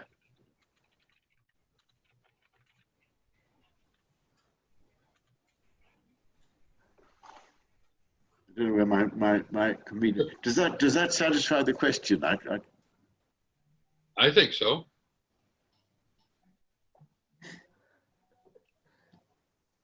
您回答的非常好 ，I agree with you。最后一个就是向嘉宾提问，还有2个，sorry，第3个问题是提给胡建新先生的，这个问题是这样的：智慧建筑与智慧社区技术在中国社区的疫情防控中发挥了哪些积极的作用？将来还会有哪些突破？请胡建新先生简要回答，2分钟谢谢。好，谢谢。这次疫情呢，我们大家都是这个能体验到的，而且对我们的技术也是一个体检。这个我们现在大家几乎天天用得到的，比如说红外测温，这个如果就是有些地方就已经是线上的了，就是直接就不用人手的，直接可以自动的，就是这个你走过去它就有感应，这个有问题再去跟你打招呼，请你到旁边沟通，这个是最简单的公共场合的可以看到的这种景象。然后还有一个呢，就是这次疫情中研发出来的健康码。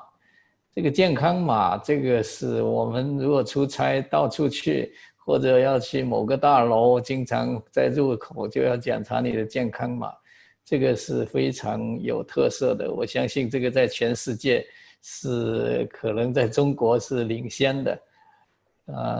第3个呢，刚才这个其他嘉宾也提到的，比如说在家的这个线上学习线上工作线上会议我觉得这个也是居家，就是我们的住宅设计这个软硬件需要具备的一些功能吧。这个也是现在大家基本上也是很适应了。这个在全世界大家基本上，我看今天下午今天的这个会，很多人估计也是在家里开会，跟这样子上线。这些都是我们能体验到的，能感受到的吧。如果说它的发展的话呢，我刚才实际上前面的 PPT 介绍里面把中国各地政府和各级政府这么多年推出来的这个智慧社区的一些技术标准什么都把它给简单分享了一下。那我觉得基本上包罗万象吧。那我认为呢，我们完全靠技术还不够。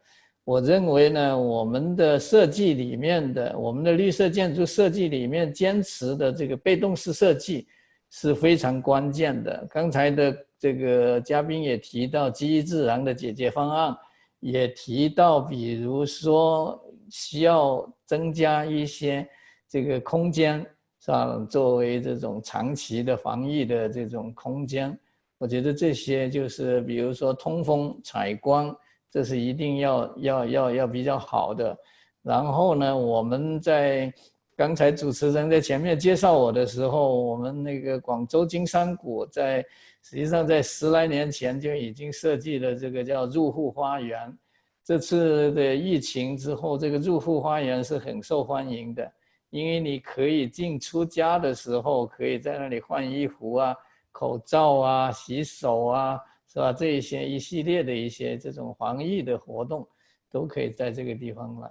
然后呢，比如说这个家庭里面的双卫生间，是吧？这个也是很受欢迎的，所以我觉得我们还必须坚持就是被动式设计和根据疫情需求的一些设计，不一定说完全要依赖这个智能化，特别是在我们要有危机意识，没电怎么办？是吧？我们的智能化全部要靠电的，一旦停电了，全都没了。所以呢，我们还是要有一些简单的措施吧。谢谢。谢谢胡总，谢谢您的精彩回答。的确是这个。那么我下一个问题呢，我要问的是这个尼尔斯·拉尔斯先生。刚才胡总也讲了，就是被动式建筑的这些优势，被动式设计。那么被动式像被动房或者绿色节能的建筑，通常是具有较高的气密性啊，都是相对封闭的。那么主要依靠集中式的新风系统来通风换气，这样的话呢，最大程度的节约能源啊，减少碳排放。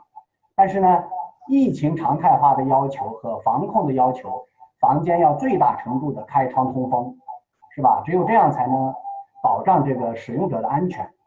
那么请问未来这二者之间的矛盾如何协调？就是一个安全性和这个建筑的可持续性，这个矛盾如何协调？请您用2分钟回答，谢谢。Yep, I'll answer it in 30 seconds. These are not two contradictory values.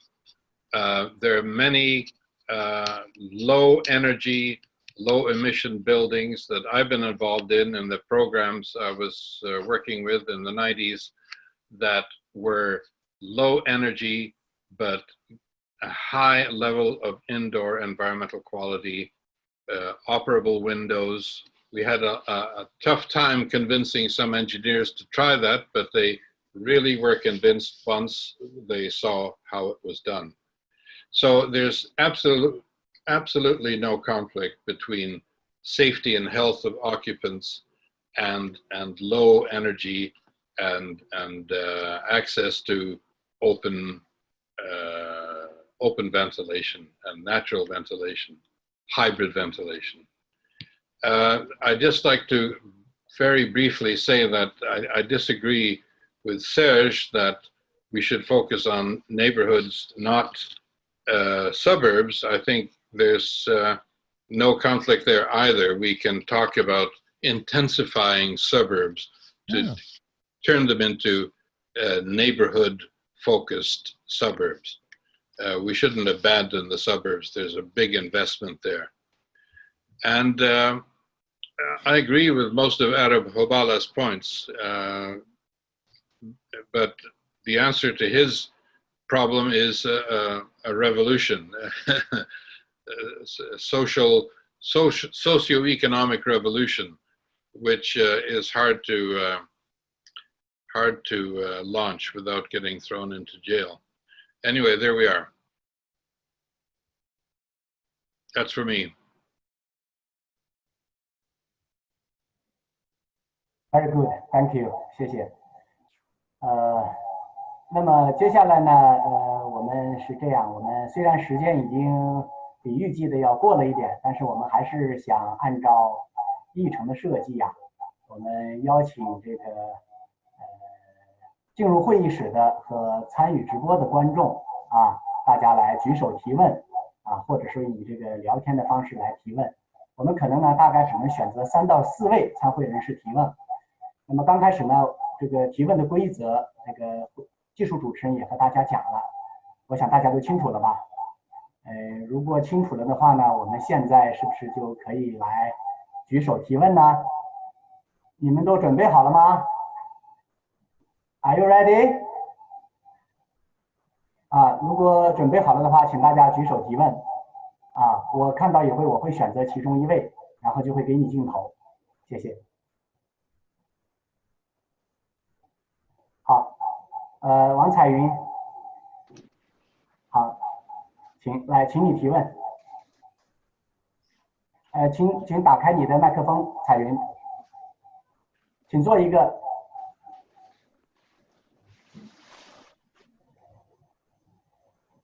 好，麦克风打开了吗？彩云。Hello, everyone. Can you hear me? Yes, we can. Good. Hi, thank you very much, Mr. Lee, and thank you for all speakers and the participants. And I have a question. So, COVID-19 is no longer, we understand, it's no longer only a health crisis. It has become an economic and social crisis as it quickly spread to all of the world. So the new UN Sustainable Development Reports just issued 2 days ago, it indicates that estimated 71 million people are forced to be pushed back into extremely poverty in 2020.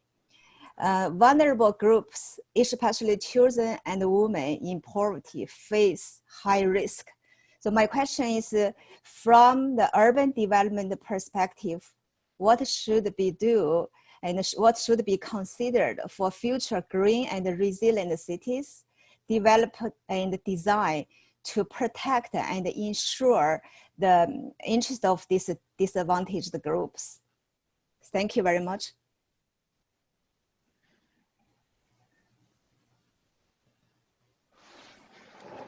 我的问题提完了，海峰，看看哪位嘉宾来回答，谢谢。我听到了，这个问题呢，我建议请薛杰先生简要的回答，好吗 ？Serge, floor is for you to reply the question quickly. Thank you. This leads really directly to what Arab was. It's me or you? I don't know. Yes, okay. You said. Okay, great. This leads directly to what Arab was calling for, actually, thinking about what we failed to achieve, and while we didn't accomplish the Sustainable Development Goals, and it's not just an issue of built environment. Well, I would like anyway to just give just a clue about this. Europeans, you know, in European cities we have 30 square meters of land per inhabitant for housing. That means that globally at city scale, we have 120 square meters of land for housing, public parks, streets, connectivity, economic activity, okay? In the United States, and I agree with Niels, we shouldn't abandon suburbs, we should transform them into neighborhoods. That's exactly what I was saying. There are probably something like 500 square meters of land per person. But in slums, where there is this concentration of poverty, where people are forced, because not only poverty is linked to informal economy, etc. In Mumbai, it's really striking. They have 5 square meters of land per person for everything: housing, public space, streets. And this is totally dramatic because you cannot provide any urban environment with 500 square meters per person, which is 20 times less than in Europe and 100 times less than in the US. So first, there is a question of providing land for urbanization. And the way to transform the slums into something more livable, okay, that's in some case we can have nice experiences of bringing more life into communities, but the COVID has really shown that the story of overcrowding is really an issue, because you cannot also provide sanitary facilities, you cannot provide a drainage, you cannot provide water, you cannot provide cleanliness, you cannot provide anything if you don't first provide land. And before making smartness or green or what I've been explaining, what's true, it's much more like for middle class, and it's the future, by the way, but it's much more for the middle class. But at the moment, we should not leave anybody behind, and we should solve this land issue that you cannot really tolerate that in Mumbai, you have 8 million people living at density on average 160,000 people per square kilometer, with the peaks of density of 500,000 people per square kilometer. You cannot do anything there because you don't have the land. And Mumbai needs really to expand. It's not sprawl, it's just normal urbanization by 1,000 square kilometers to accommodate. And that doesn't mean pushing these people, forcing these people out of the slum. It's giving them new opportunities in areas which would have clean transportation, which would have the possibility to grow in a much more ordered fashion, and not pushing them into high-rise towers in concrete, but allowing them to have pieces of land to build their own house, to build their own economy, to build their own networks of relationships into neighborhoods that will evolve from poverty to middle class. And this originally is an issue of land, but we didn't solve at all. There is no land for poor people. There is no urban land for poor people in this world. And there is no urban land for 1 billion people who are already forecasted to be 2 billion people even before the COVID. So COVID is going to really exacerbate the problems of this population. And I fully concur with Arab. We should try to figure out why and how we didn't solve this problem before. And one of the very simple clues is just provide land. And that's exactly the way urbanization has always happened. When there has been this huge influx of immigrants in New York, 2 million people in just 10 years, 3 million people in just 10 years between 1890 and 2000, the plan of the city was expanded with the grid. So they opened land for new urbanization. And we didn't never open land for urbanization of more than 1 billion people, which are overcrowded in slums. And this is exactly what COVID is revealing at the moment. And even the statistics are not revealing it because we don't even know the number of cases and the number of dead people in these areas. So it's a very, very good question, but it really needs it will not be solved by just doing nice things in a slum. It would be solved by offering a possibility of urbanization to those people, like it has been always happening during the history of urbanization. There was land created for putting houses on them. And now these people are overcrowding in terrible conditions. Sorry, Serge. Thank you, Serge. I finished on that. But, okay. Thank Good, I you. finished on that. Opening land for urbanization. That's the first step. That's the first basic step. OK，Thank you, Serge， 谢谢你，薛杰先生。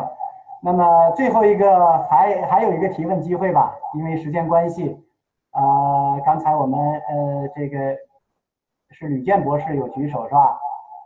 吕健博士刚才提一个问题是提给胡建新先生的，胡总您在吧？在。他这个问的问题是高层住宅对于新冠疫情控制是有利还是有弊？请您简要回答。这个我相信这个不用问就有回答吧。但是呢，这个我们总要解决问题嘛。所以高层建筑就刚才我提到的，就是被动式设计，加强这个通风采光，还有那些公共区域的一些智能化的设计啊，尽量减少这个我们的身体的接触啊，保持距离啊。实际上这些做到的话呢，应该说我们也可以防御这个病毒吧。那中国现在的情况已经是这样了。另外呢，这个纽约虽然有那么多人感染，那他们也这个不是说住在高层建筑就一定说整栋楼就会有这样的灾难。所以我觉得刚才跟很多专家也提到这个问题，就是人口密度和高层建筑不一定是说就一定会有大灾难。但是如何去解决吧？但是确实，我个人是不喜欢超高层建筑做住宅，就是我们的住宅不能太高了。我们现在有些地方、有些城市为了这个旧改，然后把容积率提得很高，比如说超过6，像这样，然后呢，为了又为了这个要有点花园啊之类啊，然后就把建筑建得很高，是吧？45层甚至50层的这种住宅，我个人是觉得不好。不管有没有灾难，这个就是简单的火灾啊，这些问题你都很难自救，所以还是我们基于自然的解决方案吧。我觉得这个提法是非常好的啊，这个我很喜欢，就是简单就好。对，谢谢胡总的这个精彩回答。接下来各位啊，接下来我们进入这个我们的评论环节哈。刚才呢，我们已经有一位这个评论嘉宾艾若贝先生，他发完言先走了，因为有事儿。所以接下来我们还有4位这个专家啊，这个是论坛的合作伙伴，或者是长期关注这方面的主题。那么他们呢将围绕演讲内容和自身的实践简要进行评论哈，请各位嘉宾把握好时间。那么第一位评论嘉宾是青岛中德生态园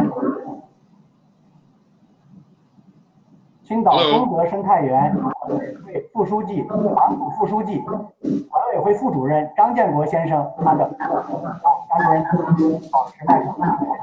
好，各位专家好，各位朋友好。持续蔓延的新冠疫情啊，让我们越来越多的人感受到家庭居家环境的重要。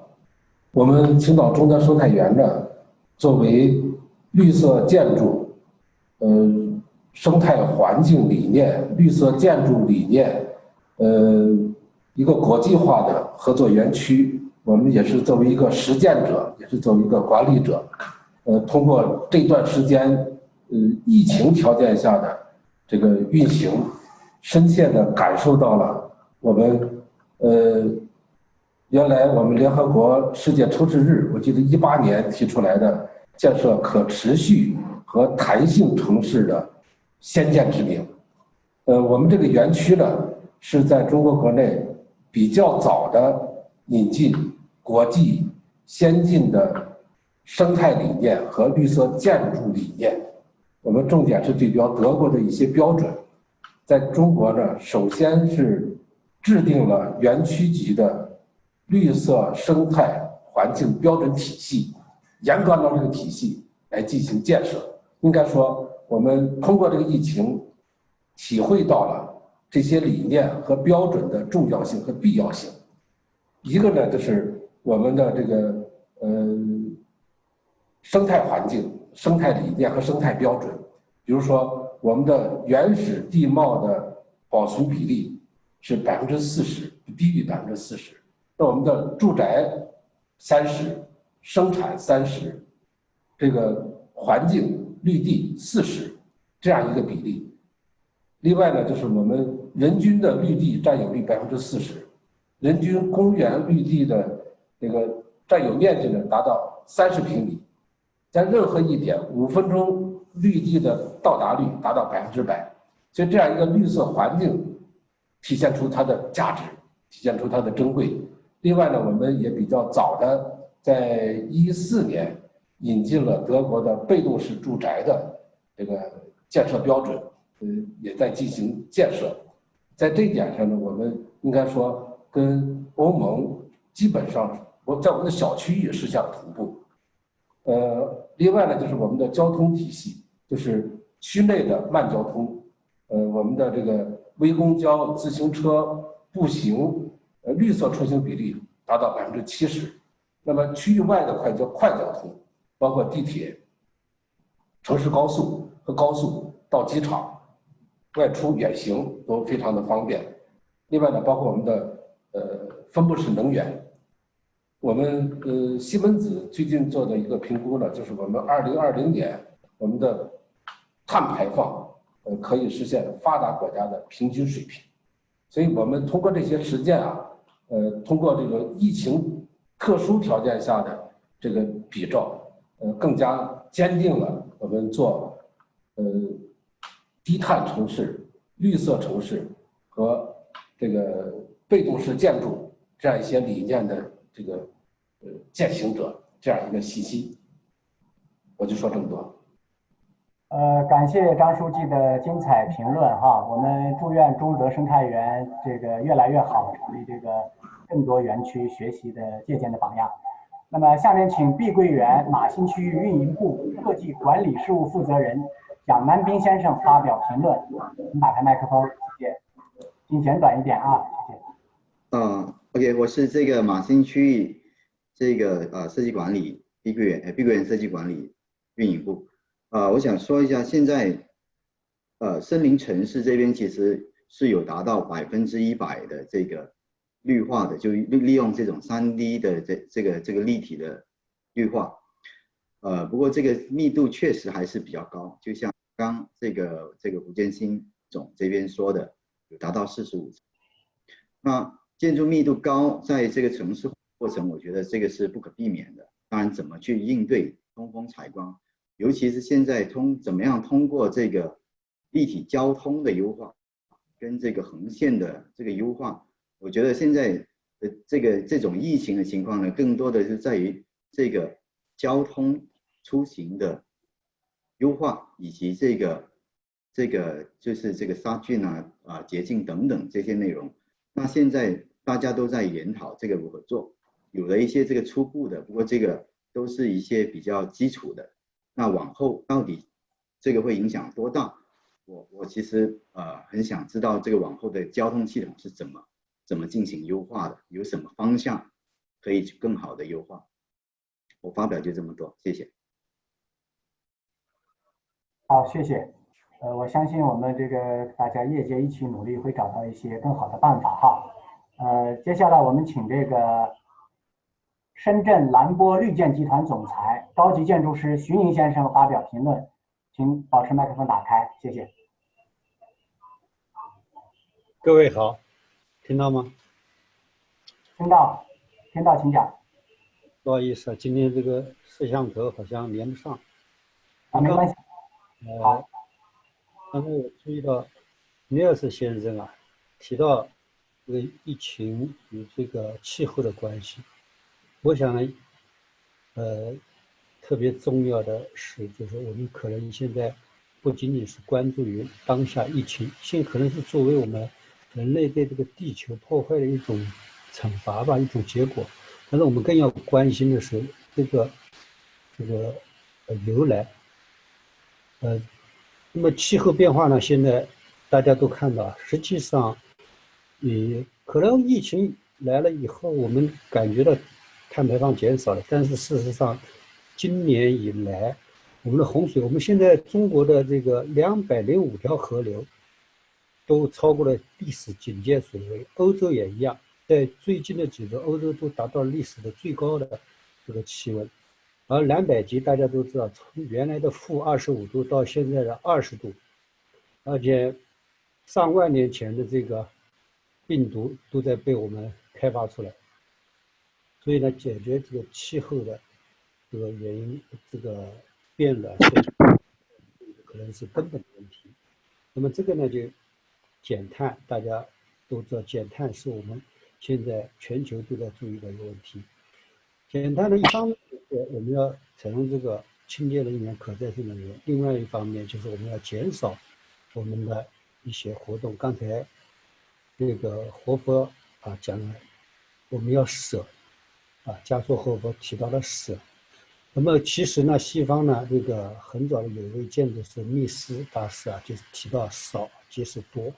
那么少即是多呢，他当然提出了少设计这个观点，但事实上呢，我们现在也面临着要少即是多的问题，减少出行，减少这种大量的这个无谓的服装的采购等等。刚才我听到这个专家也提到了这个问题。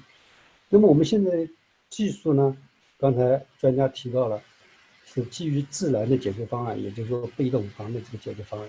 这个呢，我也特别赞成这个胡建新先生提到的这个被动房的问题。被动房实际上，我们不要总是聚焦于所谓的高技术，我们一定要反过来，基于自然的，实际上是可能是不被重视的低技术。低技术和高技术的结合才是我们未来绿色建筑的解决方案。这也许是我们来对人类以来对这个地球持续的破坏的一种弥补、补偿或者一种赎罪。那么，关于这个垃圾处理等等我本来都是有很多的这个给和各位嘉宾共同的观点。还是提一提吧，垃圾分类在所有的这个技术当中，它不是什么高技术，但是我们要，如果说我们要真正的去解决现在建筑环境、弹性城市这个适应现在当下的气候环境呢，那么这些都是我们必须要注意的，也是可以做到的。也就是说，让技术，无论是什么样的技术，为新人居服务，为这个健康建筑服务。谢谢大家，谢谢大家。好，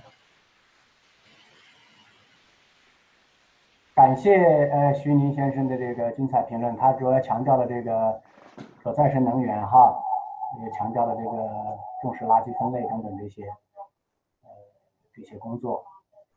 最后一位评论嘉宾是山东华盛建筑设计研究院创作室主任于宁先生请你发表评论，请打开麦克风，谢谢。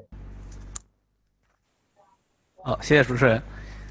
从城市规划师的角度出发呢，我认为此次这个新冠疫情带给我们的思考呢，主要有以下3点。第一个呢，就是会进一步推进我们的超大规模的封闭街区向我们的开放式街区的一个转变。在这个中国抗击疫情期间，封闭社区这种模式呢，取得了显著防疫效果的同时，也暴露出了一个超大规模的封闭街区，在这个社区管理、物资配给还有疫情防护方面存在许多弊端。而开放式的街区呢，主要是将这些超大的社区拆分成多个单元，然后将这个社区的安全管控化整为零，然后实现一个全覆盖、精细化的管理。一旦再次发生这种疫情呢，在初期就非常容易隔离控制，对整个城市的运转呢影响比较小，而且有利于咱这个决策部门快速决断。第二个呢，就是进一步凸显了我们的国土空间规划中的战略留白用地的一个重要性。就是城市规划呢要有一个前瞻性和忧患意识，提前留白呢是至关重要的。包括我们在疫情初期，这个武汉的火神山、雷神山2所医院的一个快速建成，也证明了我们的战略留白用地在面对突发事件中所起到的一个重要作用。而我们的国土空间规划中的战略留白用地呢，主要就是为了应对城市未来发展的一个不确定性，提高我们的规划弹性而设立的。它既可以为我们的城市留下多样的一个生态空间呢，也可以为未来的城市发展预留一些战略空间，同时也可以为这种突发事件保障我们的建设用地的一个供应。第3一点呢，就是进一步健全我们的各级公共服务配套设施。武汉和北京这个2个农贸市场的疫情爆发呢，主要的原因还是我们的人流量太大，然后农产品的种类繁多，包括空间密闭，就特别容易成为我们疫情爆发和传播的场所。包括我们武汉地区早期的患者往大中型的医院聚集，既增加了我们的大中型医院的压力，同时也增加了相互感染的一个风险。出现这2个问题的深层次原因呢，还是一个公共服务配套设施分级配建不完善。那在以后的城市规划当中呢，我觉得应该是结合生活圈的概念，然后促进我们的土地利用功能混合，基础设施呢要适度的去中心化，然后进一步健全各级的一个公共服务配套设施，再结合我们的大数据，然后智能物流、健康档案等等，为居民呢提供一个多元化的公共服务。最后想说就是前事不忘后事之师。此次新冠疫情呢，为城市规划行业提供了一个宝贵的经验，也为城市规划指出了一个新的思路和方向。希望我们可以共同的思考疫情带来的影响，也愿我们的生活越来越美好。谢谢大家。感谢于宁先生的系统而精彩的评论讲得非常好。那么谢谢上述嘉宾的精彩评论。今天的这个对话互动提问环节到这里结束。最后呢，是我们最后一个环节，就是会议总结。我们有请联合国原助理秘书长、本届论坛年会的重要协办机构国际海洋学院名誉院长阿玛尼贝南博士做总结致辞。有请，请打开麦克风。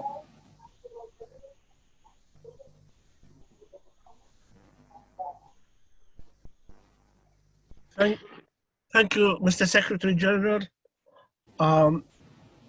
Congratulations to all the speakers for the excellent presentation and analysis, particularly for post-COVID-19 challenges and the mitigation and adaptation of human, economic, and social costs.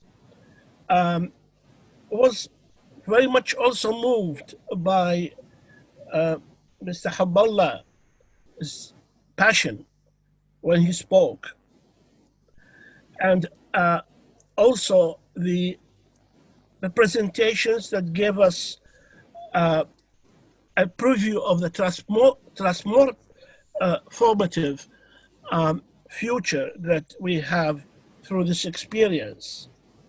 And we were also told what should be done, which was very important.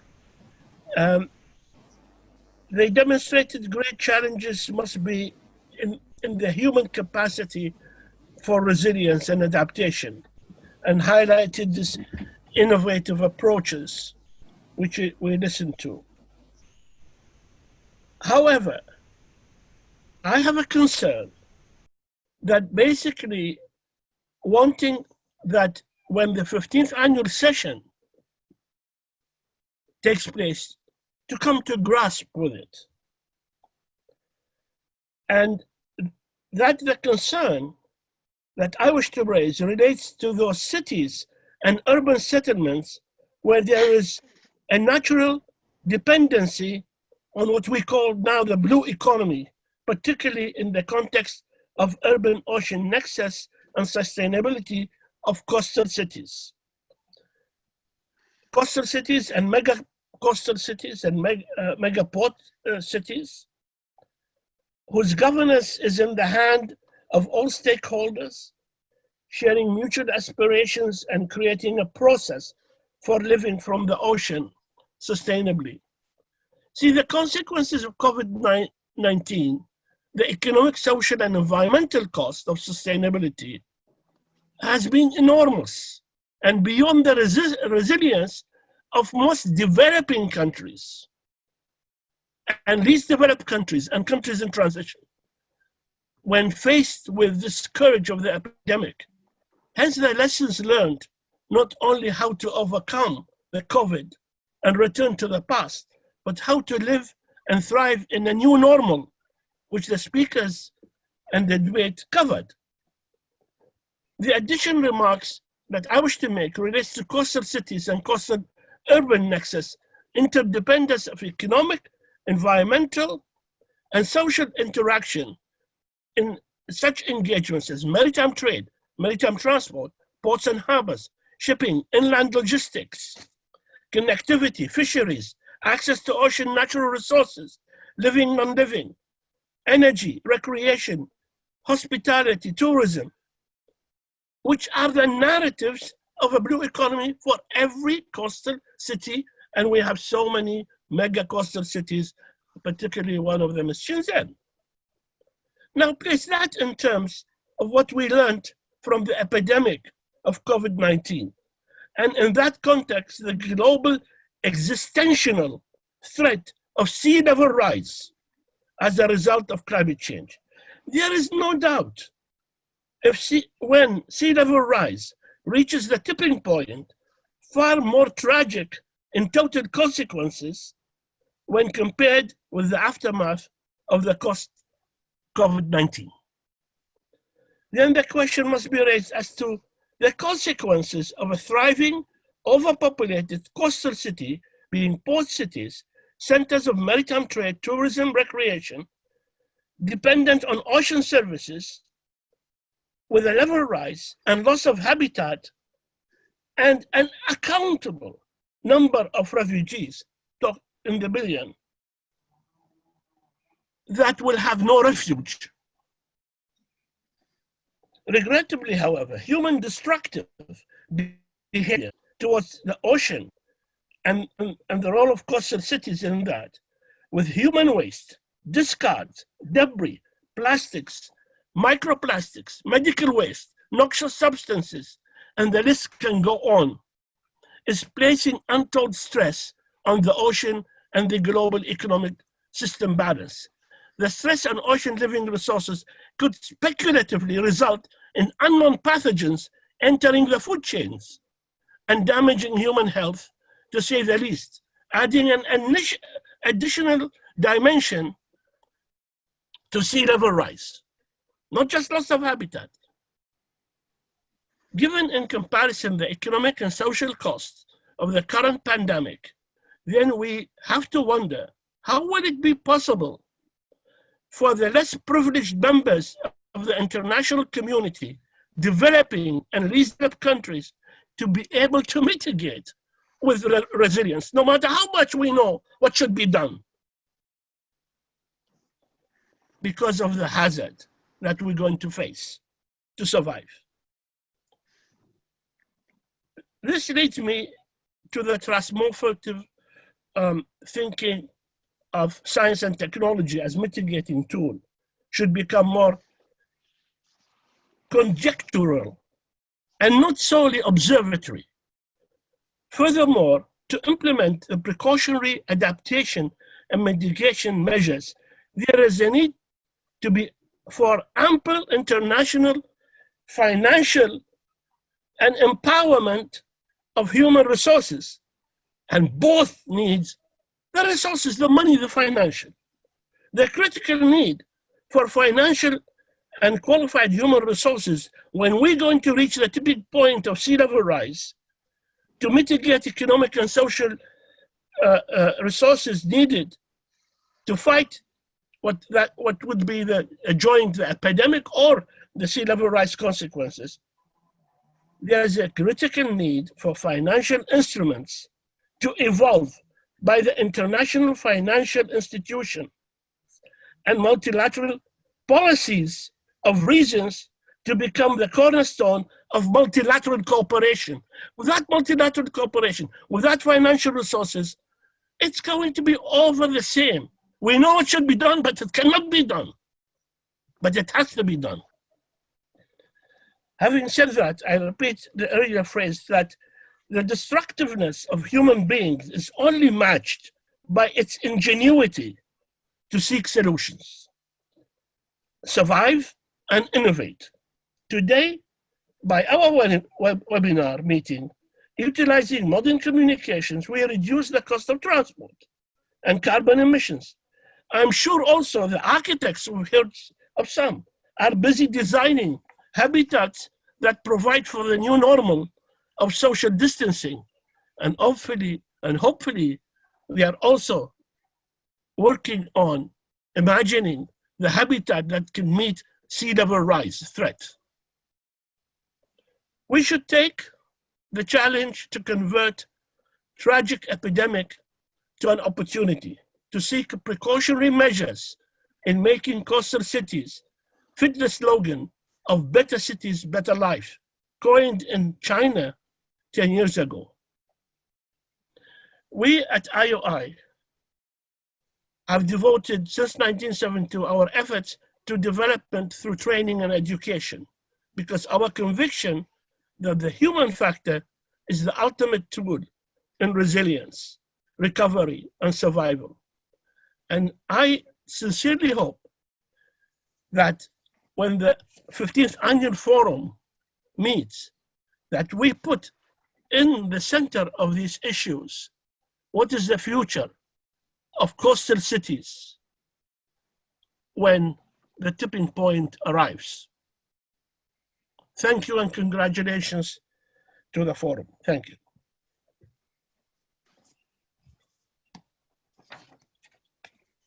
感谢贝南博士精彩洋溢的这个致辞发言哈，非常感谢。那么今天的嘉宾发言就到此结束了。我想呢，我们今天的会议比原计划呢延期了一点时间，但是呢，内容非常丰富啊，大家专家和发言者们都贡献了非常好的观点和他们的这个富有成效的研究成果。这些呢，对于推动我们这个更好的复苏与更可持续的变革都具有非常积极的作用。同时呢，对我们第15届论坛年会的筹备，也将非常有帮助今天的研讨会议程圆满完成，会议到此结束，谢谢大家，祝大家身体健康，吉祥如意，我们后会有期，再见，谢谢 ，Thank you very much, everyone。再见，再见，大家再见。再见。Bye bye. See you. Bye bye. Bye bye. Bye bye. Thank you very much for all the participants. Tati, bye bye. Antonella, bye bye. Christina. Bye bye. Dr. Beham, bye bye. Serge, bye bye.